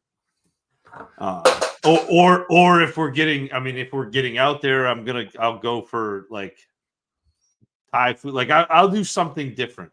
We got a great Vietnamese place downtown in it. I'm gonna steal your usual answer, which is just yes. I will eat the crap out of both of them. I like wings pretty well. Should I trade Ridley, James Cook, and Purdy for Chase? Yes. If you can trade for Jamar Chase, you should probably do that. Should I offer my 25 first on top? Oh, this isn't a trade. Yes, you're probably going to have to add to that to get Chase. Ridley, James Cook, Purdy, a 25 first for Chase. And even then, they're probably not going to like it, but yeah. Yeah. I think Chase is worth more than all of that, even if you add your first. So you should definitely at least add your first and be happy if you get the trade. Yeah. What more? You're going to have to reframe the trade. There's not enough here. You're starting to trade calculator it. When you're piling up a lot of stuff to get one thing, people mostly know what to do with those offers, which is just reject them. You're trying to make the value add up in pieces. They're like, no, I don't want 9 things I don't want for this one thing everyone wants. So you're going to have to refresh the trade here. You need something they want. James Cook ain't it. Ridley ain't it. Purdy ain't it, even in a super flex. For Chase, you're going to have to start off really strong. A.J. Brown. A.J. Brown on a first to a team that's competitive right now because Chase is injured might get it done. CD Lamb, any other wide receiver that's really close to that value. Add your first on it, get Chase because he's injured right now. And they might be more interested in the points. That's pretty much the only way to get Chase for another wide receiver with the first, I would say. Or you could do what Zach said earlier. Cross-positional trades work better. If you've got Bijan Robinson, they have Chase. They're more interested in points right now. And Chase is injured this week, maybe. I think I read that. And then they might take Bijan Robinson for him. Plus first. I'm assuming that even you both occasionally make a dynasty trade that you'll quickly realize was about. Oh, yes. Tons. Absolutely. All the time. I made one last week. How should us mere mortals recover mentally? It's a good question, actually. It's kind of related to mental health. And I think I'm not someone to speak on that subject. But for myself, the way I have fun in Dynasty is enjoying not being anything but a mere mortal. I enjoy trying. I enjoy the things that I get wrong. And I found a way to enjoy getting things wrong as well. Because honestly, I'm enjoying the game, not winning, if you know what I mean. And you've got to find a path to try to enjoy playing instead of enjoy winning, if that makes sense. John Bosch disagrees with me very strongly on this issue because winning is fun and everything else sucks. And I agree. But I found enjoying the tilt, get involved in the community, say, I made this bad trade and everyone calls you an idiot. That's kind of fun. And that means that I can enjoy playing instead of enjoy being right or winning. But it starts from, I would imagine, from a perspective of you don't put too much of your self-worth on whether this small fantasy football trade, this really small, unimportant thing actually matters to your life. It doesn't mean you're smart, doesn't mean you're good, doesn't mean you're better or worse. You're just playing a game for fun. And if you come from that perspective, hopefully you won't have to recover from going wrong. And also realize, literally, I know you're joking around with the mere mortals comment here, but I play in a lot of leagues, and some of them have the guys that you might think of, and I do, as just excellent at this game. Like, they're better than everyone else. I see him make tons of fucking mistakes. And things go wrong for them and them not make the right decision, and my evaluation work out better than theirs once in every while. And it's nice to know that there are just mere mortals playing this game. No one has the answers. No one. Promise. And that's the first piece to this is like that nobody has the skeleton key to this. Nobody is hitting 1,000. Nobody is even batting 70%. Like if you're right more than you're wrong, 53%. You were doing really well. The second part of this for me, and I always kind of dive back into my athletic, because that's how my brain processes things is through sports. And it's a lot like being a pitcher, where if you give up a home run, that's got to be gone. You can't be thinking about the home run. You got to be thinking about the next one, because if you are thinking about the last one, you're going to give up 2 more home runs. So you got to have a little bit of a short memory of what you got wrong, but you have to have a long memory of why you got it wrong. So I think also take some pride, man. You took a swing, it didn't work out, but you tried. I mean, honestly, that's how you get good moves, by making a lot of bad ones. And that's and you kind of figure out how to navigate that, and then channeling Russ, it's make another trade. And make another trade, and make another trade, and make another trade. And if you continue to win by 1%, even though you lost by 5%, if you make 6 more trades, you're ahead of the game. You know, what is it? Found 99 ways not to make a light bulb. That old quote. Like, that's it. Yeah. Just keep trying. And to that end, you don't actually grind. Like, when we started this channel, I thought the Dynasty Grind was a fun name, but then I found out there's a whole bunch of, I guess, underground influencers that talk about grinding and only working. And if you're not making it, it's because you're a piece of shit not working hard enough. It's just a joke. The Dynasty, like, if it's not fun, stop doing it for a while. Like, grinding does not help you, your mental health. Just feeling and having fun and having a good life is so much more. Like, you're not going to get there because you don't ever take a break. Just enjoy it. Try and like that. But that's exactly why we're back here every Wednesday, is because this is fun. You all in the chat, like, this is fun, but it's so much fun. Like, sitting here talking fantasy football with a bunch of people who are like just as degenerate as we are, and get to put down real world concerns for a little while and just think about something that doesn't matter. Fantasy football, it's pretty cool.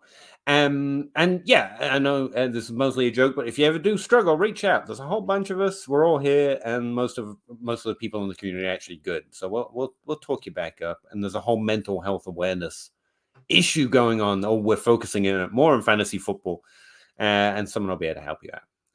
So you know what. But yeah, try and have fun. Realize everyone makes mistakes, and there are 99 ways not to make a good trade, and I have tried all of them every year. So I miss hearing Mariner say February. Mainers. Did I say February or February? Mainers. I don't know which I said. I can't even read the word. So, Devontae Smith for Puka Nacua and Daniel Jones. Puka Nacua should be worth more than Devontae Smith. So, yeah. Yeah, I'm sorry. I'm sorry. I'm still wrapping my head around that, Peter. Yeah, I know. Yeah, that's where I'm at. Sorry. I got to admit when I get something wrong. It's fickle. Do you have any players who it feels like you almost always win the trade if you acquire them?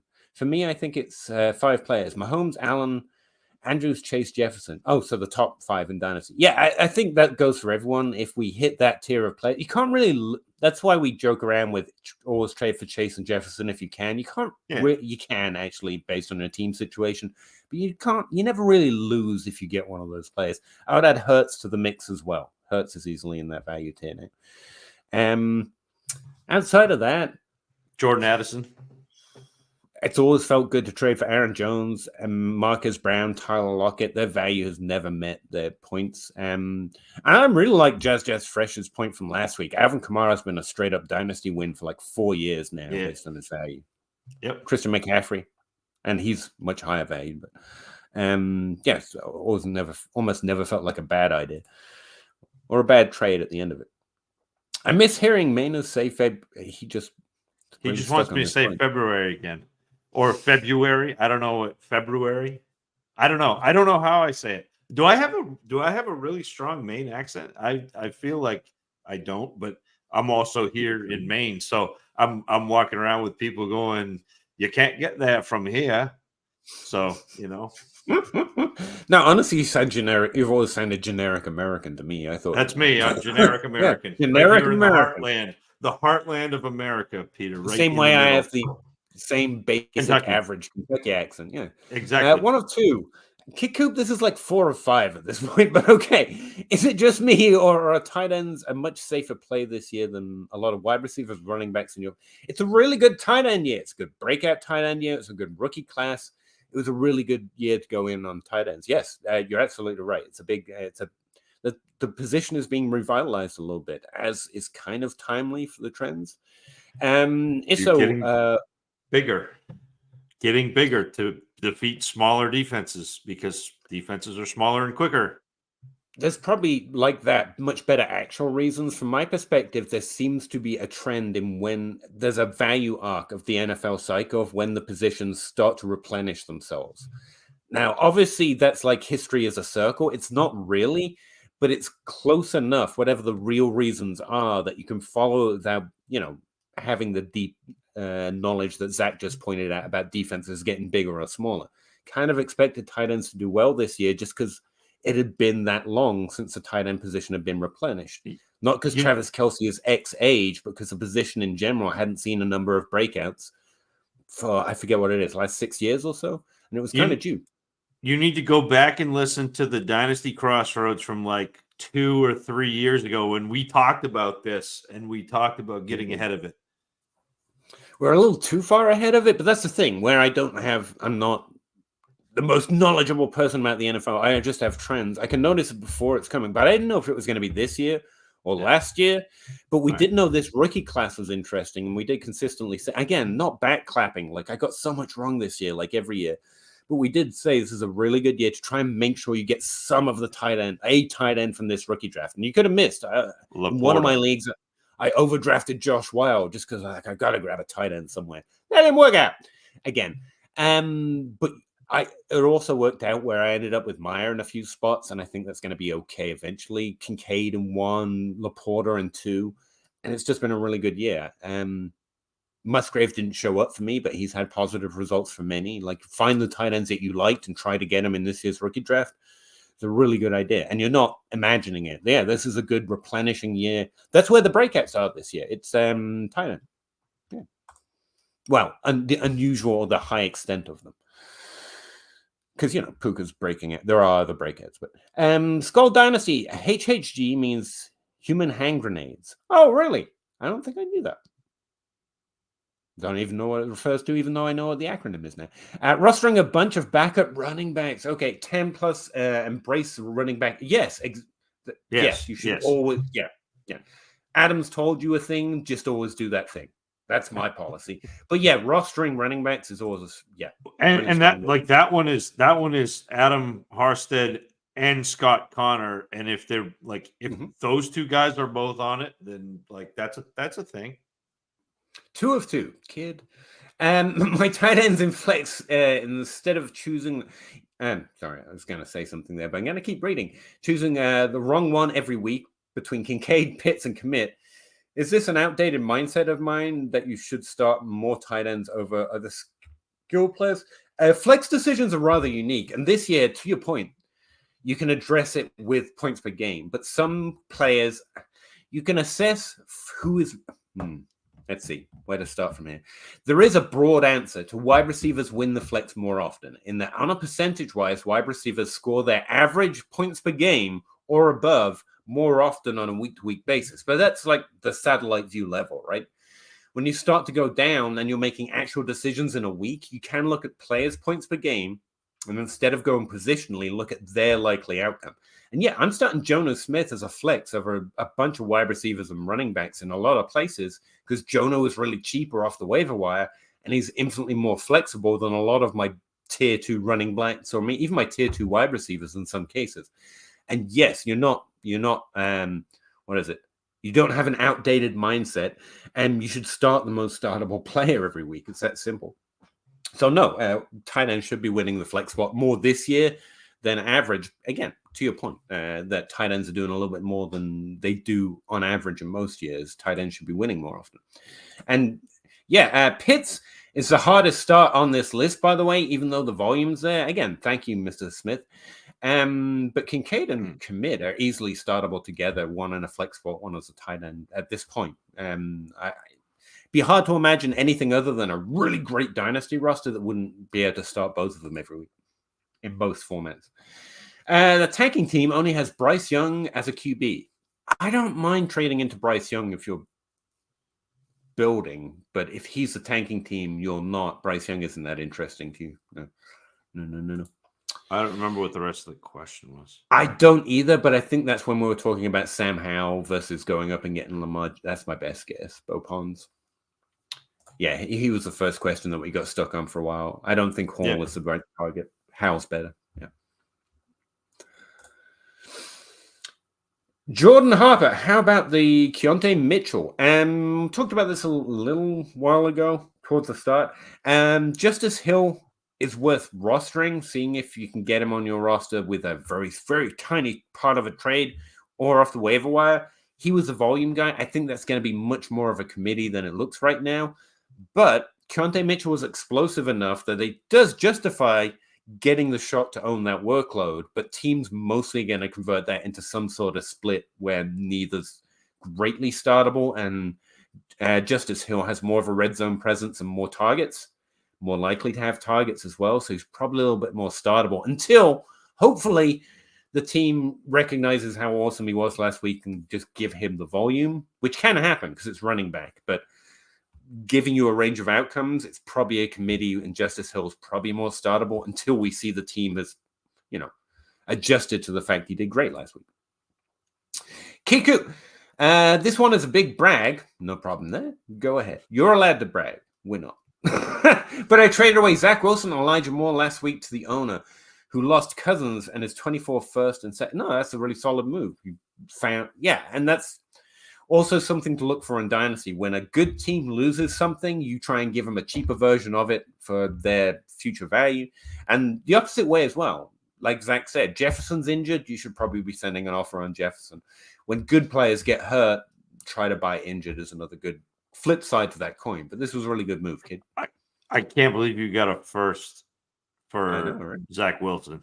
Like that, Not you shouldn't just be bragging about this, Kid Coop. You should make a shirt. You should probably get ask me about my trade. A championship belt that just says Zach Wilson for a 24 first. Maybe a mug. I don't know. You really need something. You're gonna go to your local burger place, and there's going to be a Kid Coop burger there now. You should do the podcast tour. Just go on every podcast just to explain your trade and then say, okay, I'm out of here. And you get a free, the Kid Coop burger, and it's a free upgrade to onion rings. That's just what it is. No fries. Zach Wilson, it's a free upgrade, the 24 first onion rings. There you go. Madden's passed. I'm trying to trade for Olave. Okay. In a Dynasty League, what trade offer do you think is a good one to get it done? Tank down a mid 24 first, or are you going to 25 second? Don't know that either of those gets it done. It's probably Ayuk in the first to get to where you're.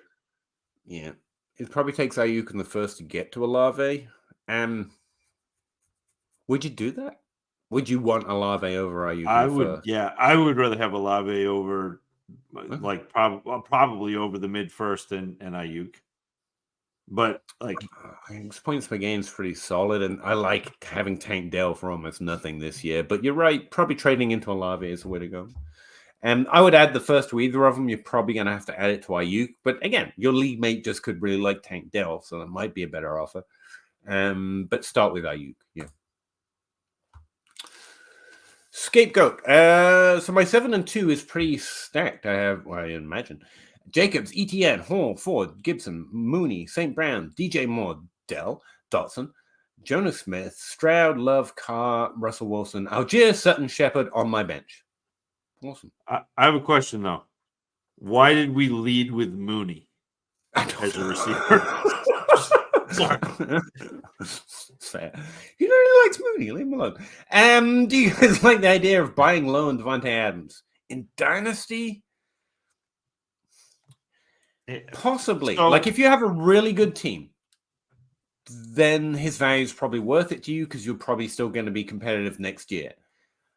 But I don't think anyone's selling Adams for like a late first because it's Devontae Adams. But if so, sure, maybe in that situation. But it really comes down to your situation with those aging vets and also what the trade is. Yeah. I mean, like that's it. Marvin Jazz Fresh talking to Marvin. Moving on. Hi, just checking in. Where is Genji? I don't know. It's a good question. Hopefully he'll be back. Oh, there he is. Oh, my favorite part of the episode isn't going to happen. I'm sad about that. But it happens, Jazz Fresh. We all have those performance anxiety moments. AJ, my team is somewhat of a rebound. Currently, a lot of my teams are, man. Don't worry about it. I currently hold the number 1 overall pick. Well, that's good. And a 24 rookie draft. But my team isn't great. Any moves I should make? I mean, there are always moves to make, man. You've got the main solid thing. You apparently have your own first-round pick. I would guess that what the 101 is. And from there, you're just looking to profit on those little windows. What competitive teams need right now is your main focus. So if you have a running back 2 and they just lost someone, it's a bye week like Zach just mentioned. And if they need a quarterback this week, selling cheap, but with less risk for you in the future.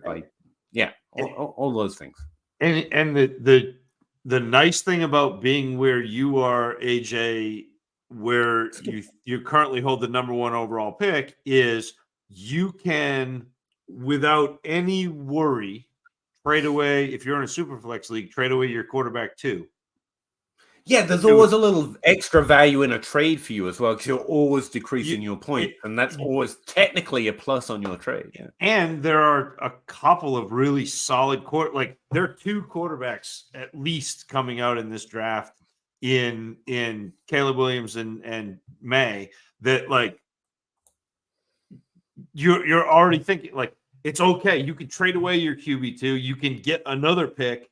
You can replace your QB2 with a potentially better QB and still have another pick that you got for your QB2. Like that is especially this week. And again, I know this sounds like we're overthinking or outsmarting, but like there are micro markets. There are windows where trades become more valuable. And this is one where Patrick Mahomes, Jalen Hurts, Tua Tagovailoa are all on bye this week, which means they're going to be top teams looking for a quarterback to start.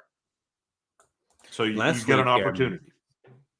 Last week was a wide receiver window because a whole bunch of startable wide receivers were off. Yeah. I was missing St. Brown, missing Laporta, so there was that receiver missing, even though he's a tight end. I noticed that one. What up, my dudes? It's Wednesday. That's right, Genji. It is. Welcome back. Spent $63 on Keontae Mitchell last night. In that case, I take back everything I said about Justin Hill. Good job, Genji. Mr. Mole, evening. The best part, it's just going to be Gus Edwards anyway. Whatever. We're just coming out. It started 0-5, then 3-1 over the last 4 games. Nice. And top 3 in all play. That's excellent. Top 5 in points for. Do I keep Dream alive or no chance? No, I'd say if you're that high in your all play and that high in your points for, you could get to the playoffs and everyone's got a chance. Yeah. Yep. And this roster doesn't look bad at all. Ferguson's been a big win. So, and here's the other thing, Mr. Mole, is you don't want to tear down a good team based on 1 year. So like that, that's the thing. So people, I think that the rebuild gets really overbilled because it's easy to talk about as a fantasy analyst. Oh yeah, you just rebuild and you do this and you do that. Like the path is clear. It sets you, But you're like, this team is not a rebuild team. Even if your team misses the playoffs, this is not a rebuild team. This is a team that you add to and reload, but you're not getting rid of Hurts. You're not getting rid of Breece Hall. Gibbs is fantastic. DK, Pittman, Ayuk, T. Higgins. Like, this is a Olave. This is a really solid team. Mm-hmm. So this is not a team that I would be tearing down. If you can add pieces here and there, if you can add a better tight end than Ferguson, that sort of thing. If you can make plays that increase value, or if you can trade Ayuk or trade Pittman and get younger but stay competitive, like, those are moves I'd be doing. But this is not a tear it down team at all. Not even close. 2 of 2. I also have a good number of picks. 2 picks in each round in the 24 draft, and 2 picks the first 2 rounds. Oh wow, you're set. Yeah, that's Would good. you recommend I stockpile picks or try? Yes, I don't both. give. Yes, but like, it's not a goal. Yeah. You're just trying to decrease risk and increase value, and that could take a lot of different forms. Like, Nick Chubb is a potential ad for you in the right trade. Yeah, because he's injured and probably going to be scoring points when and if, and God help, I hope that injury recovers, because it looked horrific, when he does. So yes, generically, but like Zach was just saying about it's too easy to talk about the rebuild. Like, just adding picks isn't the goal. It's about reducing risk, so your things are more tradable to more teams more often for a longer period of time. And what's the other thing I said? Increasing value. So that could be players as well as picks, but keep your options open. But those are the 2 things you should be trying to focus. 2 things you should be trying to focus on. I said 2 things and held up 4 fingers. I was worried that was going to be confusing. Anyway, Genji, can I play Khalil Shakir in a desperate? Yes, you can. I give you permission. Without Jamar Chase or John. Yeah, Shakir is honestly one of those guys you can plug in for that kind of desperation flex play.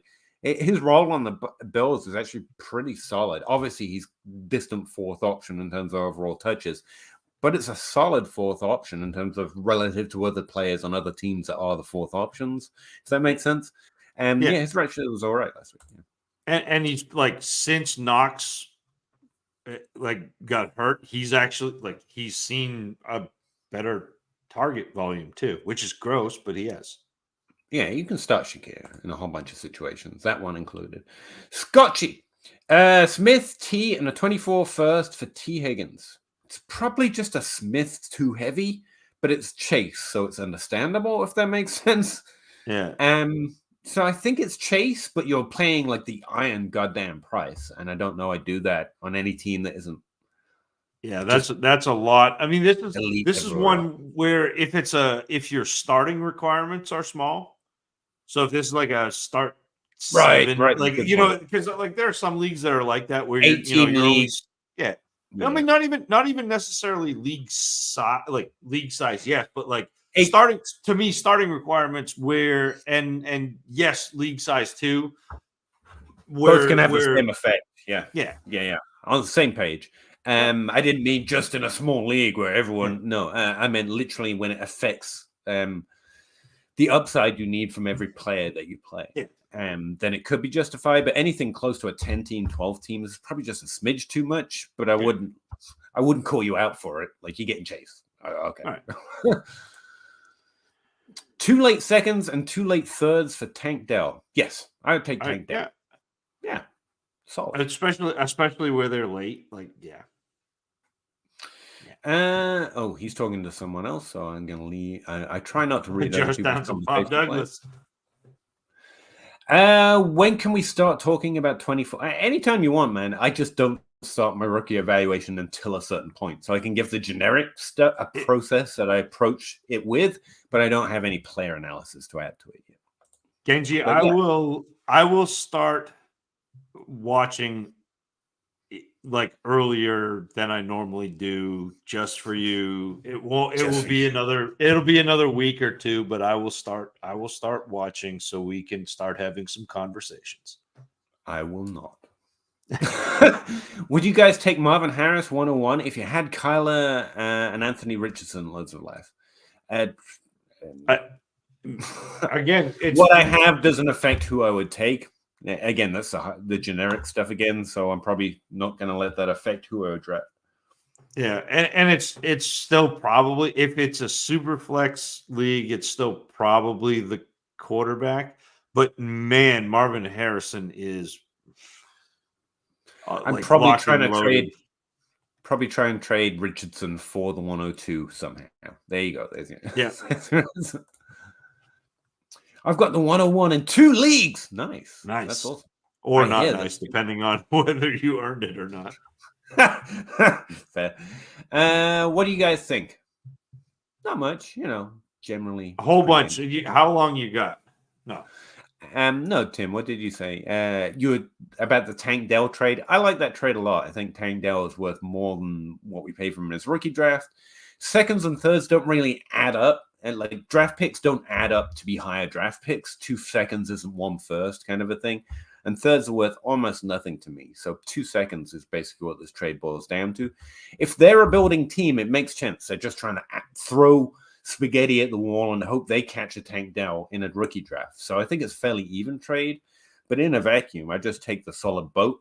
Or maybe he's not a boat yet. He's a solid schooner. He's a pretty decent raft. He might not be a super yacht yet. But I would take that over the generic spaghetti approach outside of being a pure building team. I like it a lot. Seems steep. No, it doesn't seem steep to me. That's just a mess of low odd bet. Well, and I guess it depends on what you think of seconds too. And okay. to me, again, it's about percentages, and we've already seen Tank Dell be good. Yeah.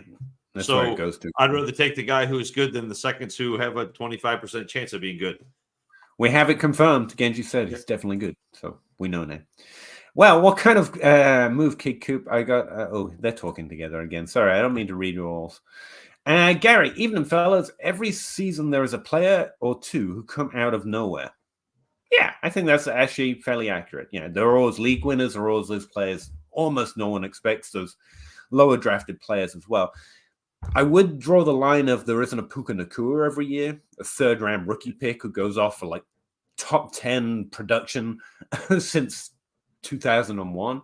Like that's fairly rare. But Jake Ferguson, Jordan Addison, these things are fairly consistent every year. What else you got? Got hot down the stretch and became league winners.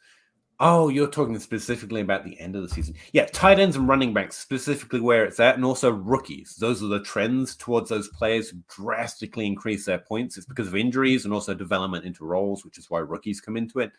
Those are really the types of players that see that dramatic increase down the stretch. Tight ends, running backs, rookies. League winners. Genji's laughing at me. That's fine. Definitely steep, but he's tied to CJ Stroud. I think the CJ Stroud thing isn't a poor point. It's like Nico Collins has clearly benefited and is now rosterable and startable every week. He's got amazing points per game. Hold on. Can we mark tape where Peter is talking about how quarterbacks matter for wide receivers? We're at 1 hour, 53 minutes, 24 seconds. Sure. There is a relationship, but it's not. Quarterbacks unable to make wide receivers any more than the reverse. Definitely steep. I'm going to read it again. Jazz is talking to Genji now. Guys, I'm just glad I have CJ Stroud on a 1-8 roster. Having CJ Stroud is probably a positive this year. So, someone else's conversation again. I actually have found a whole bunch of players that I like on my taxi squad, and I forget to look that far down. Like I could have been starting that guy. Dang it! Yeah. I'm familiar with the feeling. Keontae Mitchell keep living the dream. Yeah, he did. That was an amazing week last week. Okay, cool. Hey AJ, I tried to trade for Anthony Richardson, but he wanted my first. That'd be. which I couldn't part with. Also traded Najee Harris for Miles Sanders, Chase Brown, Devin Singletary, and I have Pierce and Hubbard. Meh. Yeah. You traded for a whole bunch of meh. I think Sanders' volume last week might have been a little overrated. I think he's going to get back to top 24 after the bye week, but Harris is top 30. He's always a cheaper guy. This is a trade calculator trade again. Like, it might add up in a vacuum when you plug all those things in. They all get these little tiny scores. But generally, the roster spots are worth a little bit more to me. But if you're a competitive team just looking for a stable of running backs, I guess, Najee Harris is only top 30 in terms of startability this year at the position. Open 24 hours, lost Cousins. Have you gone to where you saw him last? No, I'm kidding. Only other QBs are Geno, Tannehill, contender in a Superflex league. Have 2 offers. Give my own 24 second and 4th, get Dobbs. That one's good. Give Cousins plus a 24 third and 4th for Dobbs. No, I'd rather do the first one. I'd rather keep Cousins if I can. Not that the second one isn't better in terms of those draft picks, but yeah, I'd do the first one of the 2. And yeah, they're both worth it. I think they're both fairly reasonable. Again, you're helping them go in a direction, but you're getting what you need as a competitive team. I think it's a fairly good trade. I'd do the first one if I had my choice. Yep. That was just a yes. I was agreeing. Yeah. Okay. Peter. Sorry, I'm out of coffee, so I'm going to get progressively slower mentally. You're going to have to help. Stroud is over Herbert for me. I would put him above Herbert, but I'd go as far to say there's a strong tier of players there. I'm not going to disagree too hard. I know people won't like that, but there is a rushing side for Stroud. He doesn't do it. I'm not sure there's a huge rushing upside for Stroud. Like he runs. Both can rush. Neither of them rush as a rule. That's what I would say.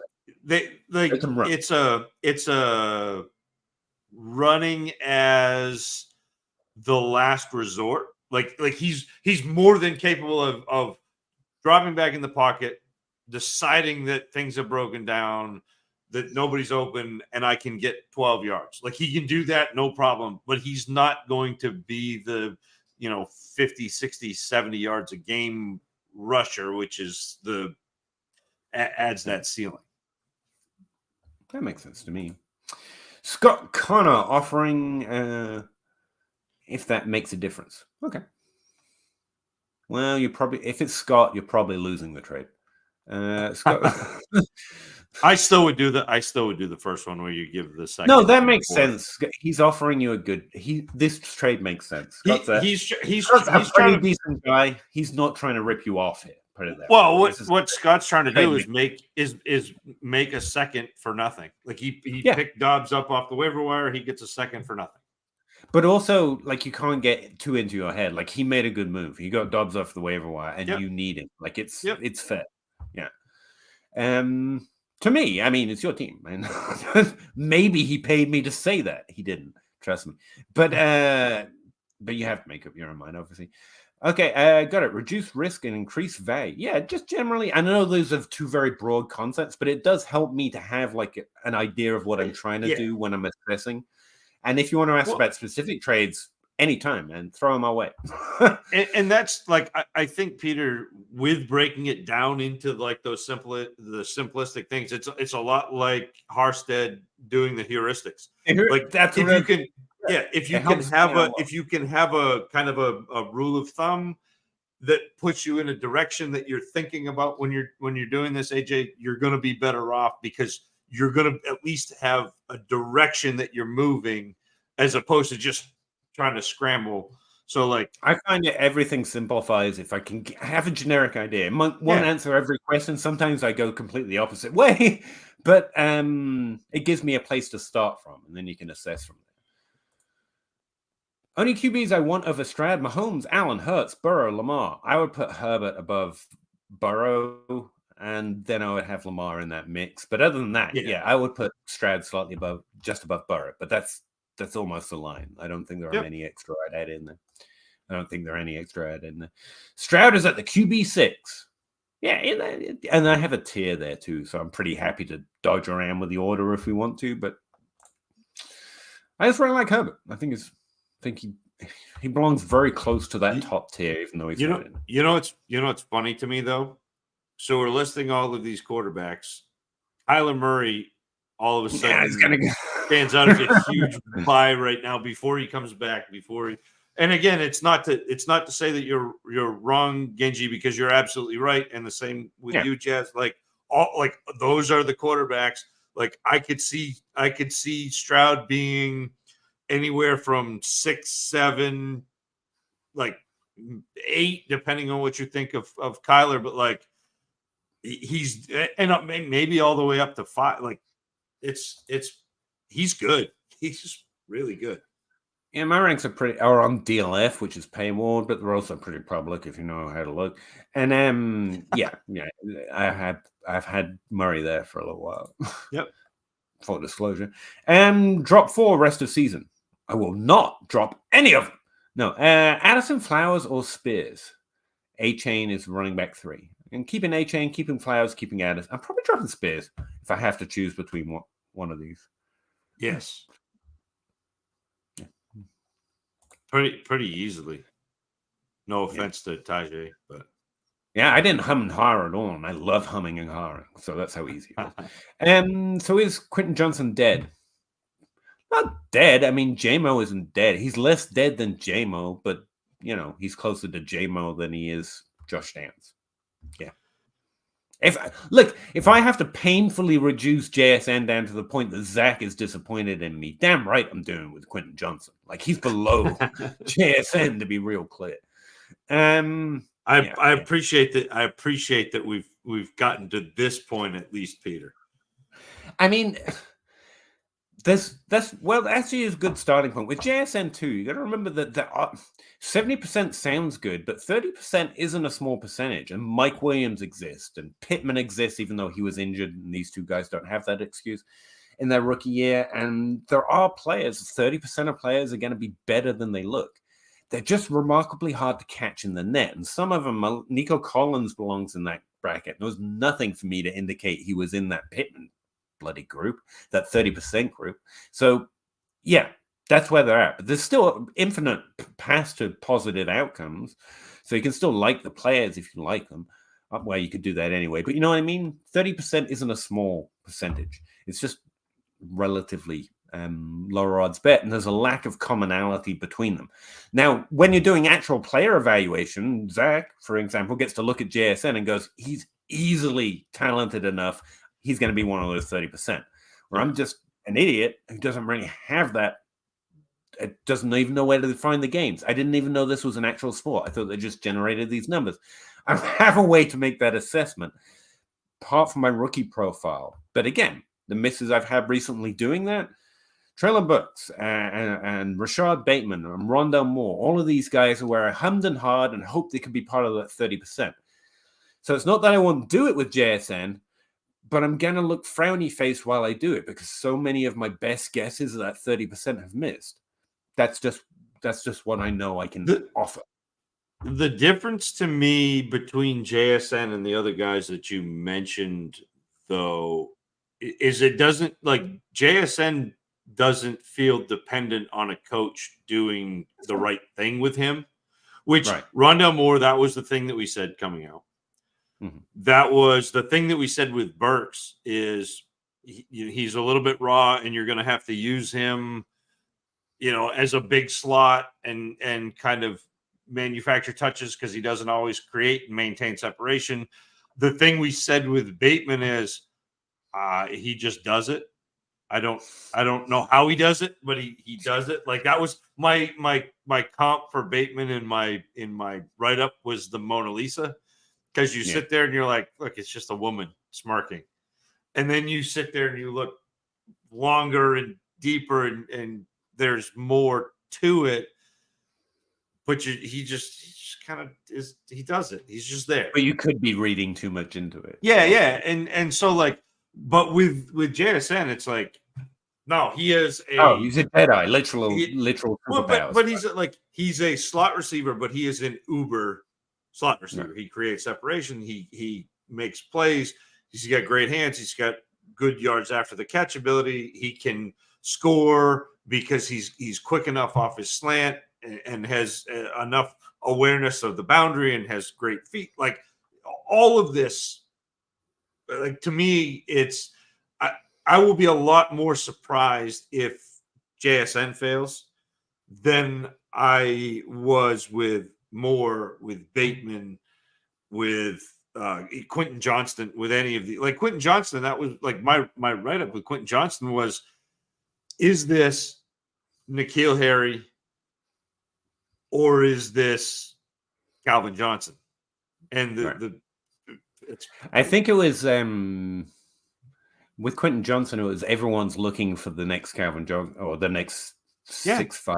Yeah, well, that's what it was. Yeah, it was the white whale. It was Moby Dick. Ahab. Yeah, that's what it was.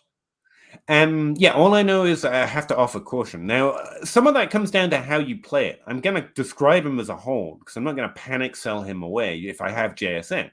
At the same time, I'm not buying in at JSN as if he's going to be, because I think I made pretty reasonable and passionate claims for all those players you just mentioned before now. So I know that I should offer it cautiously. But if I've got JSN, I'm not trading him away for nothing. But if I'm trying to acquire him, I'm not going to go above a certain level because I know the miss rate that I have in that particular area. And so some of it's just about how you're playing. That he's decreased doesn't mean you drop him. It doesn't mean he's suddenly worth less than a spit. So some of it is how you play it and how the value and average in ADP doesn't equate to your league. So if anyone approaches me and like, I give you Josh Jans straight up for JSN if you add a second, I'm probably going to be like, I'm going to play the upside here.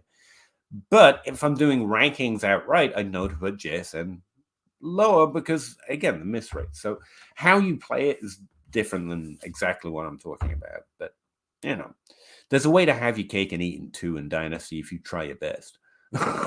Ideally. But if you're a pure building team, I don't feel there's any need to take on that risk at a first round value for JSN. But a competing team, does that, like, I think that's one of the best things I've heard you say this season. I appreciate that. JSN's risk at a first round value, even a late first round value because it's your pick, is really interesting for a competitive team. But there's no need to take on that lower range, that 30% range of outcomes for a building team. Again, it's a risk you can move off of. And that's why I'm saying it's about how you play it more than a straight up ranking. Like I want to be high on JSN because I really liked his college profile. And Zach just said nice things. But I know actual league play can try and have your cake and eat it too. If I'm competing, I might take that risk. If I'm building, I'm not going to try and assume it. And that's the way I'll try and, get full on cake that I also own.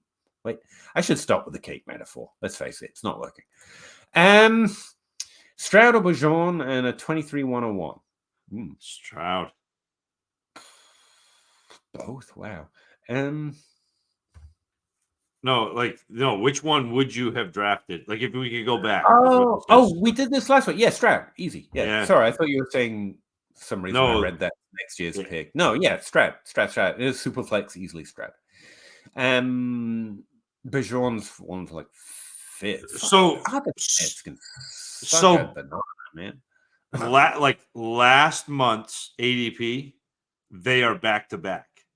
They will not be back to back after this month. Yeah.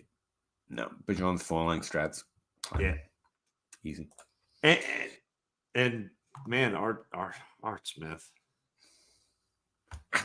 I mean, we can. There's no point in railing or I don't quote tweet and like at Arthur Smith. For one, we have no effect. Two, he probably enjoys that, and it probably if it has any effect, it probably makes it worse.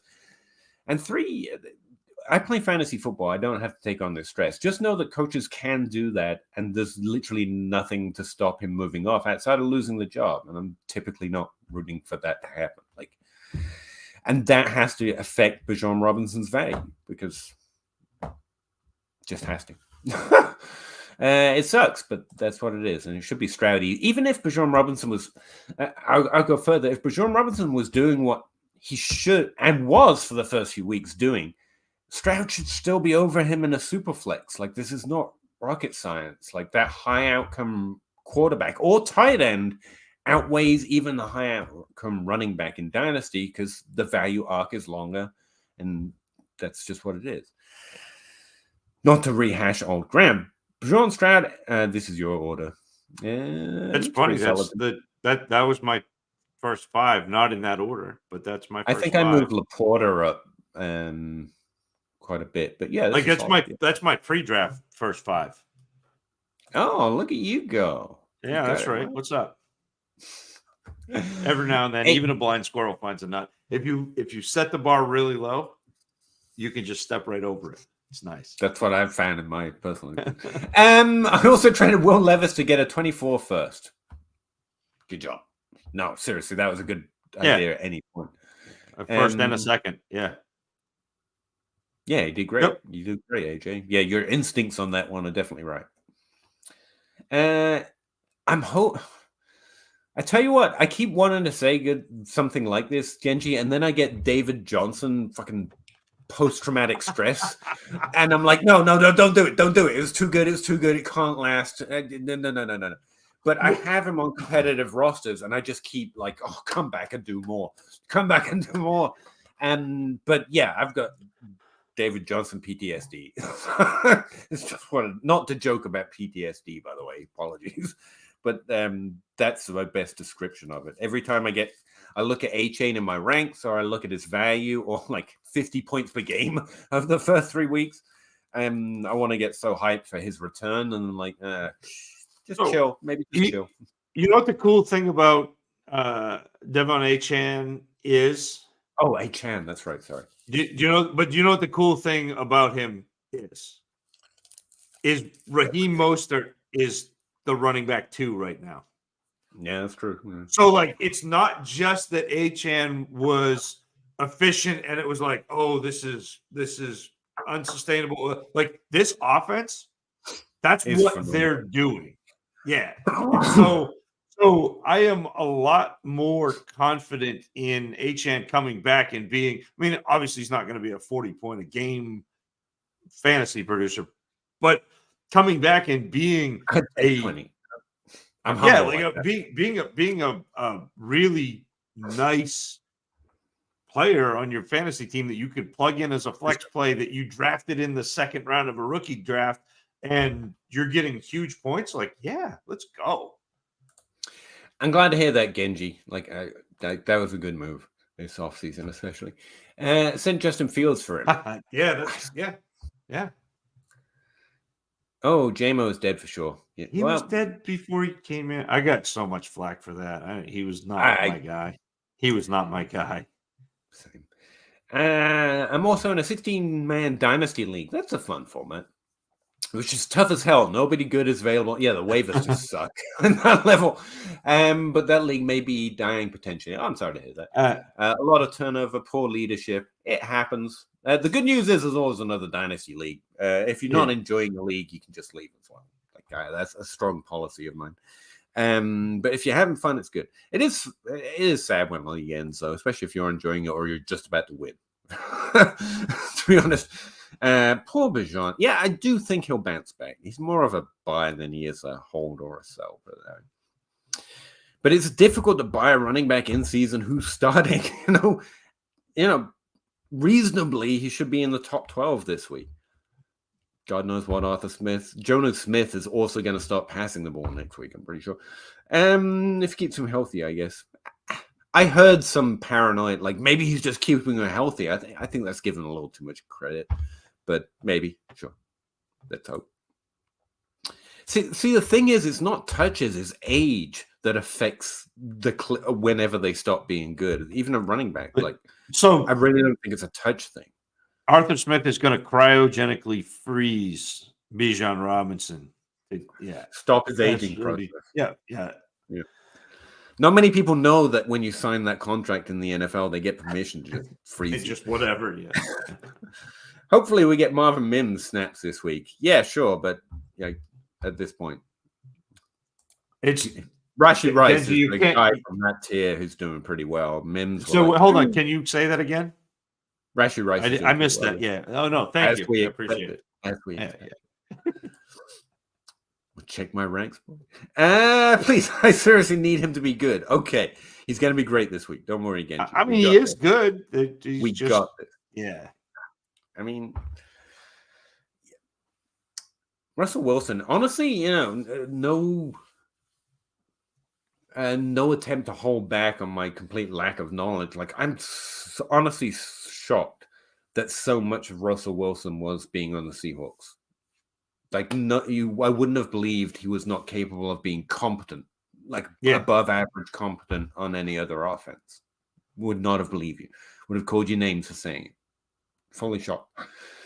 But then I saw those ads, and I probably should have known.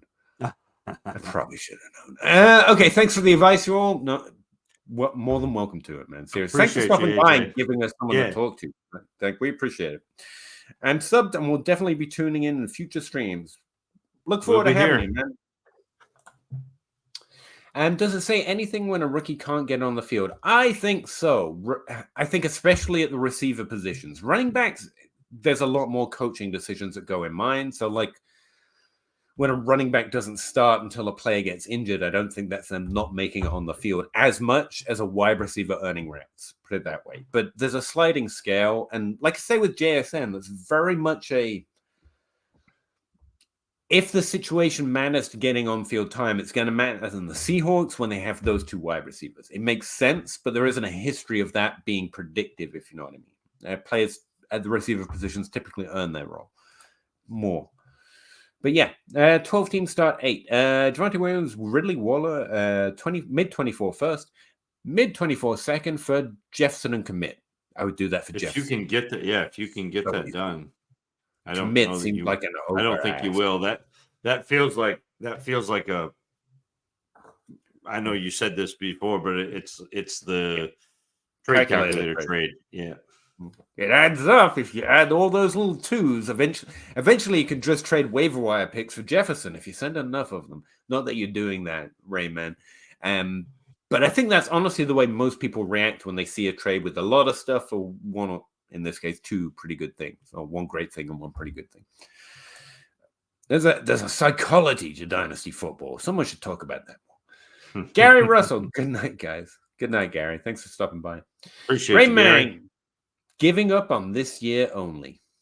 It's not even giving up. You're just playing for a different goal this year. That's the thing about Dynasty. If you're just picking a direction and moving in it, there's always something to be doing, and also you can just take time off anytime, obviously. But I don't see trying to build as giving up necessarily. Like, the future is random. No one can predict it. And if the points and the injuries piled up in a way you can't win this year, there's just good Dynasty managers will try winning a different goal. That's kind of the way I think about it, which is just, again, reducing risk, increasing value. See you, Gary. Genji, Brandon Johnson was playing over Marvin Mims before he hit IR. Does Marvin suck? Again, my takes on vacated targets. I will say, it's not that it's impossible, but I remember being big Tim Patrick over Cortland Sutton after Cortland Sutton's rookie year, because that exact same thing happened. Tim Patrick was earning field time and doing well on it, and I was like, Tim Patrick, and me and Jake argued about it. That's how far back ago that was. But that Cortland Sutton is one of those rare shows up in year 2 breakouts. He hit the top 24 this year and then just nosedived and tanked after that. But I got my nose rubbed in the dirt for liking that. So it's not that Marvin Mims being behind Brandon Johnson is 100% bad, can never happen. But as a rule, it's more negative than it's positive. And it's so, I don't know what's going on with Marvin Mims and why he can't, we don't have the insight into the coaching staff and that sort of thing. But good point. He's caught 80% of his throws, and he's catching the ball at a 22-yard per reception clip. He's taking the top off the defense 1 or 2 times a game, and that's kind of been his role. And it's not ideal, but he's been good at it. This may be an exact Cortland Sutton versus Tim Patrick takes. Brandon Johnson's lower drafted. He was younger than everyone thought. So Brandon Johnson is due to hit the IR a couple years in a row. That's all I know. Marvin Mims is infinitely more positive range of outcomes in Dynasty. Put it that way. It's not like you rostered Johnson over Mims. Even capital continues to matter. even as good as Mims was in college, like he was not a high volume guy. Right. He was 54 catches for 1,000 yards. But my open for my Marvin Mims write-up was making fast people look not fast is a sure way to turn heads in an NFL scouting circle. Having a receiver on the outside whose speed constantly pushes defense to fear opens up an offense's options exponentially. Marvin Mims, coming off a final year at Oklahoma with 54 catches for 1,083 yards and 6 touchdowns, is one of the premier burners in the 2023 receiving class. That's exactly what he's done. No, and he's been good on his touches to that point. Efficiency doesn't matter in the same way to me, but it means he's been doing well, if you know what I mean. And to Jazz Fresh, it's not like they're not using him in a certain role, and he's doing well in that role. That's positive.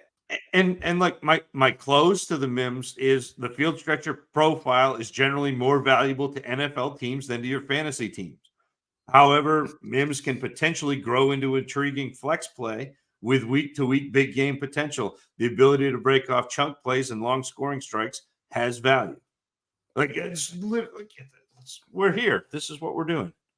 And Genji, to this point, his stats are good for evaluating what role he's playing and how well he's doing it. Outside of that, it's how much volume, and the points per game are the things that have some level of predictive value.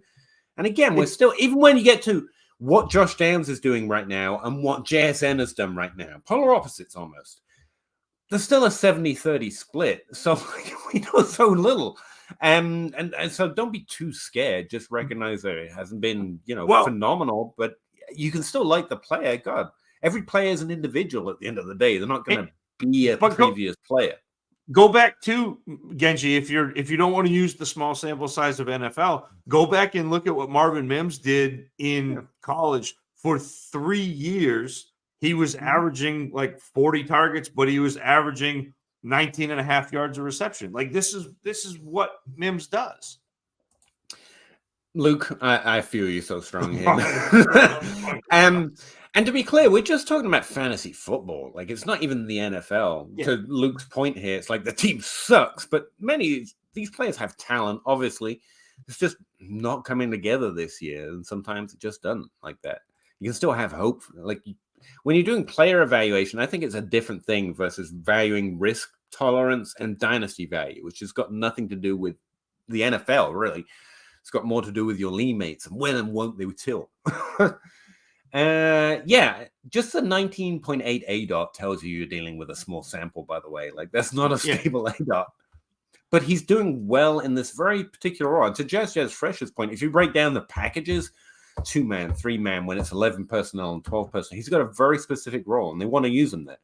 It's bad outlook for fantasy, but it doesn't mean he is doing badly, which, roles can grow because there's no predictive. I can't predict Marvin Mims' personal life history, Greg DeLuch. I actually ended up buying him on a few.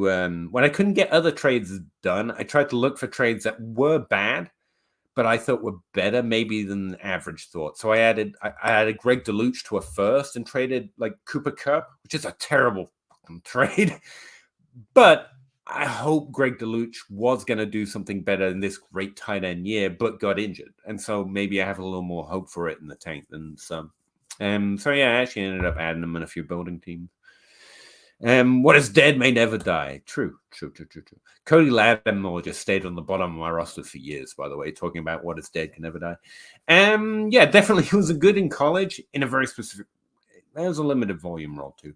I like him and drafting him everywhere, but I need air yards and 20% snap shares.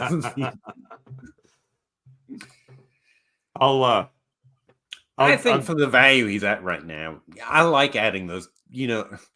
I started up a Patreon league this year. Most of the comments have been on it. I didn't realize how obsessed Pete is with tight ends. Like, I just keep adding all these depth tight ends. And I'm like, I'm not joking when I say in my YouTube videos, that's mostly what I do at the back end of my roster. Almost too hard. But Greg Dolch is actually kind of way above my line of addable and tradable. Tight ends just a little undervalued, especially on onesie leagues. Oh my God. I thought we'd never get Genji to stop talking. We are there. Pete, we're there. Look over there. Thank you, everyone.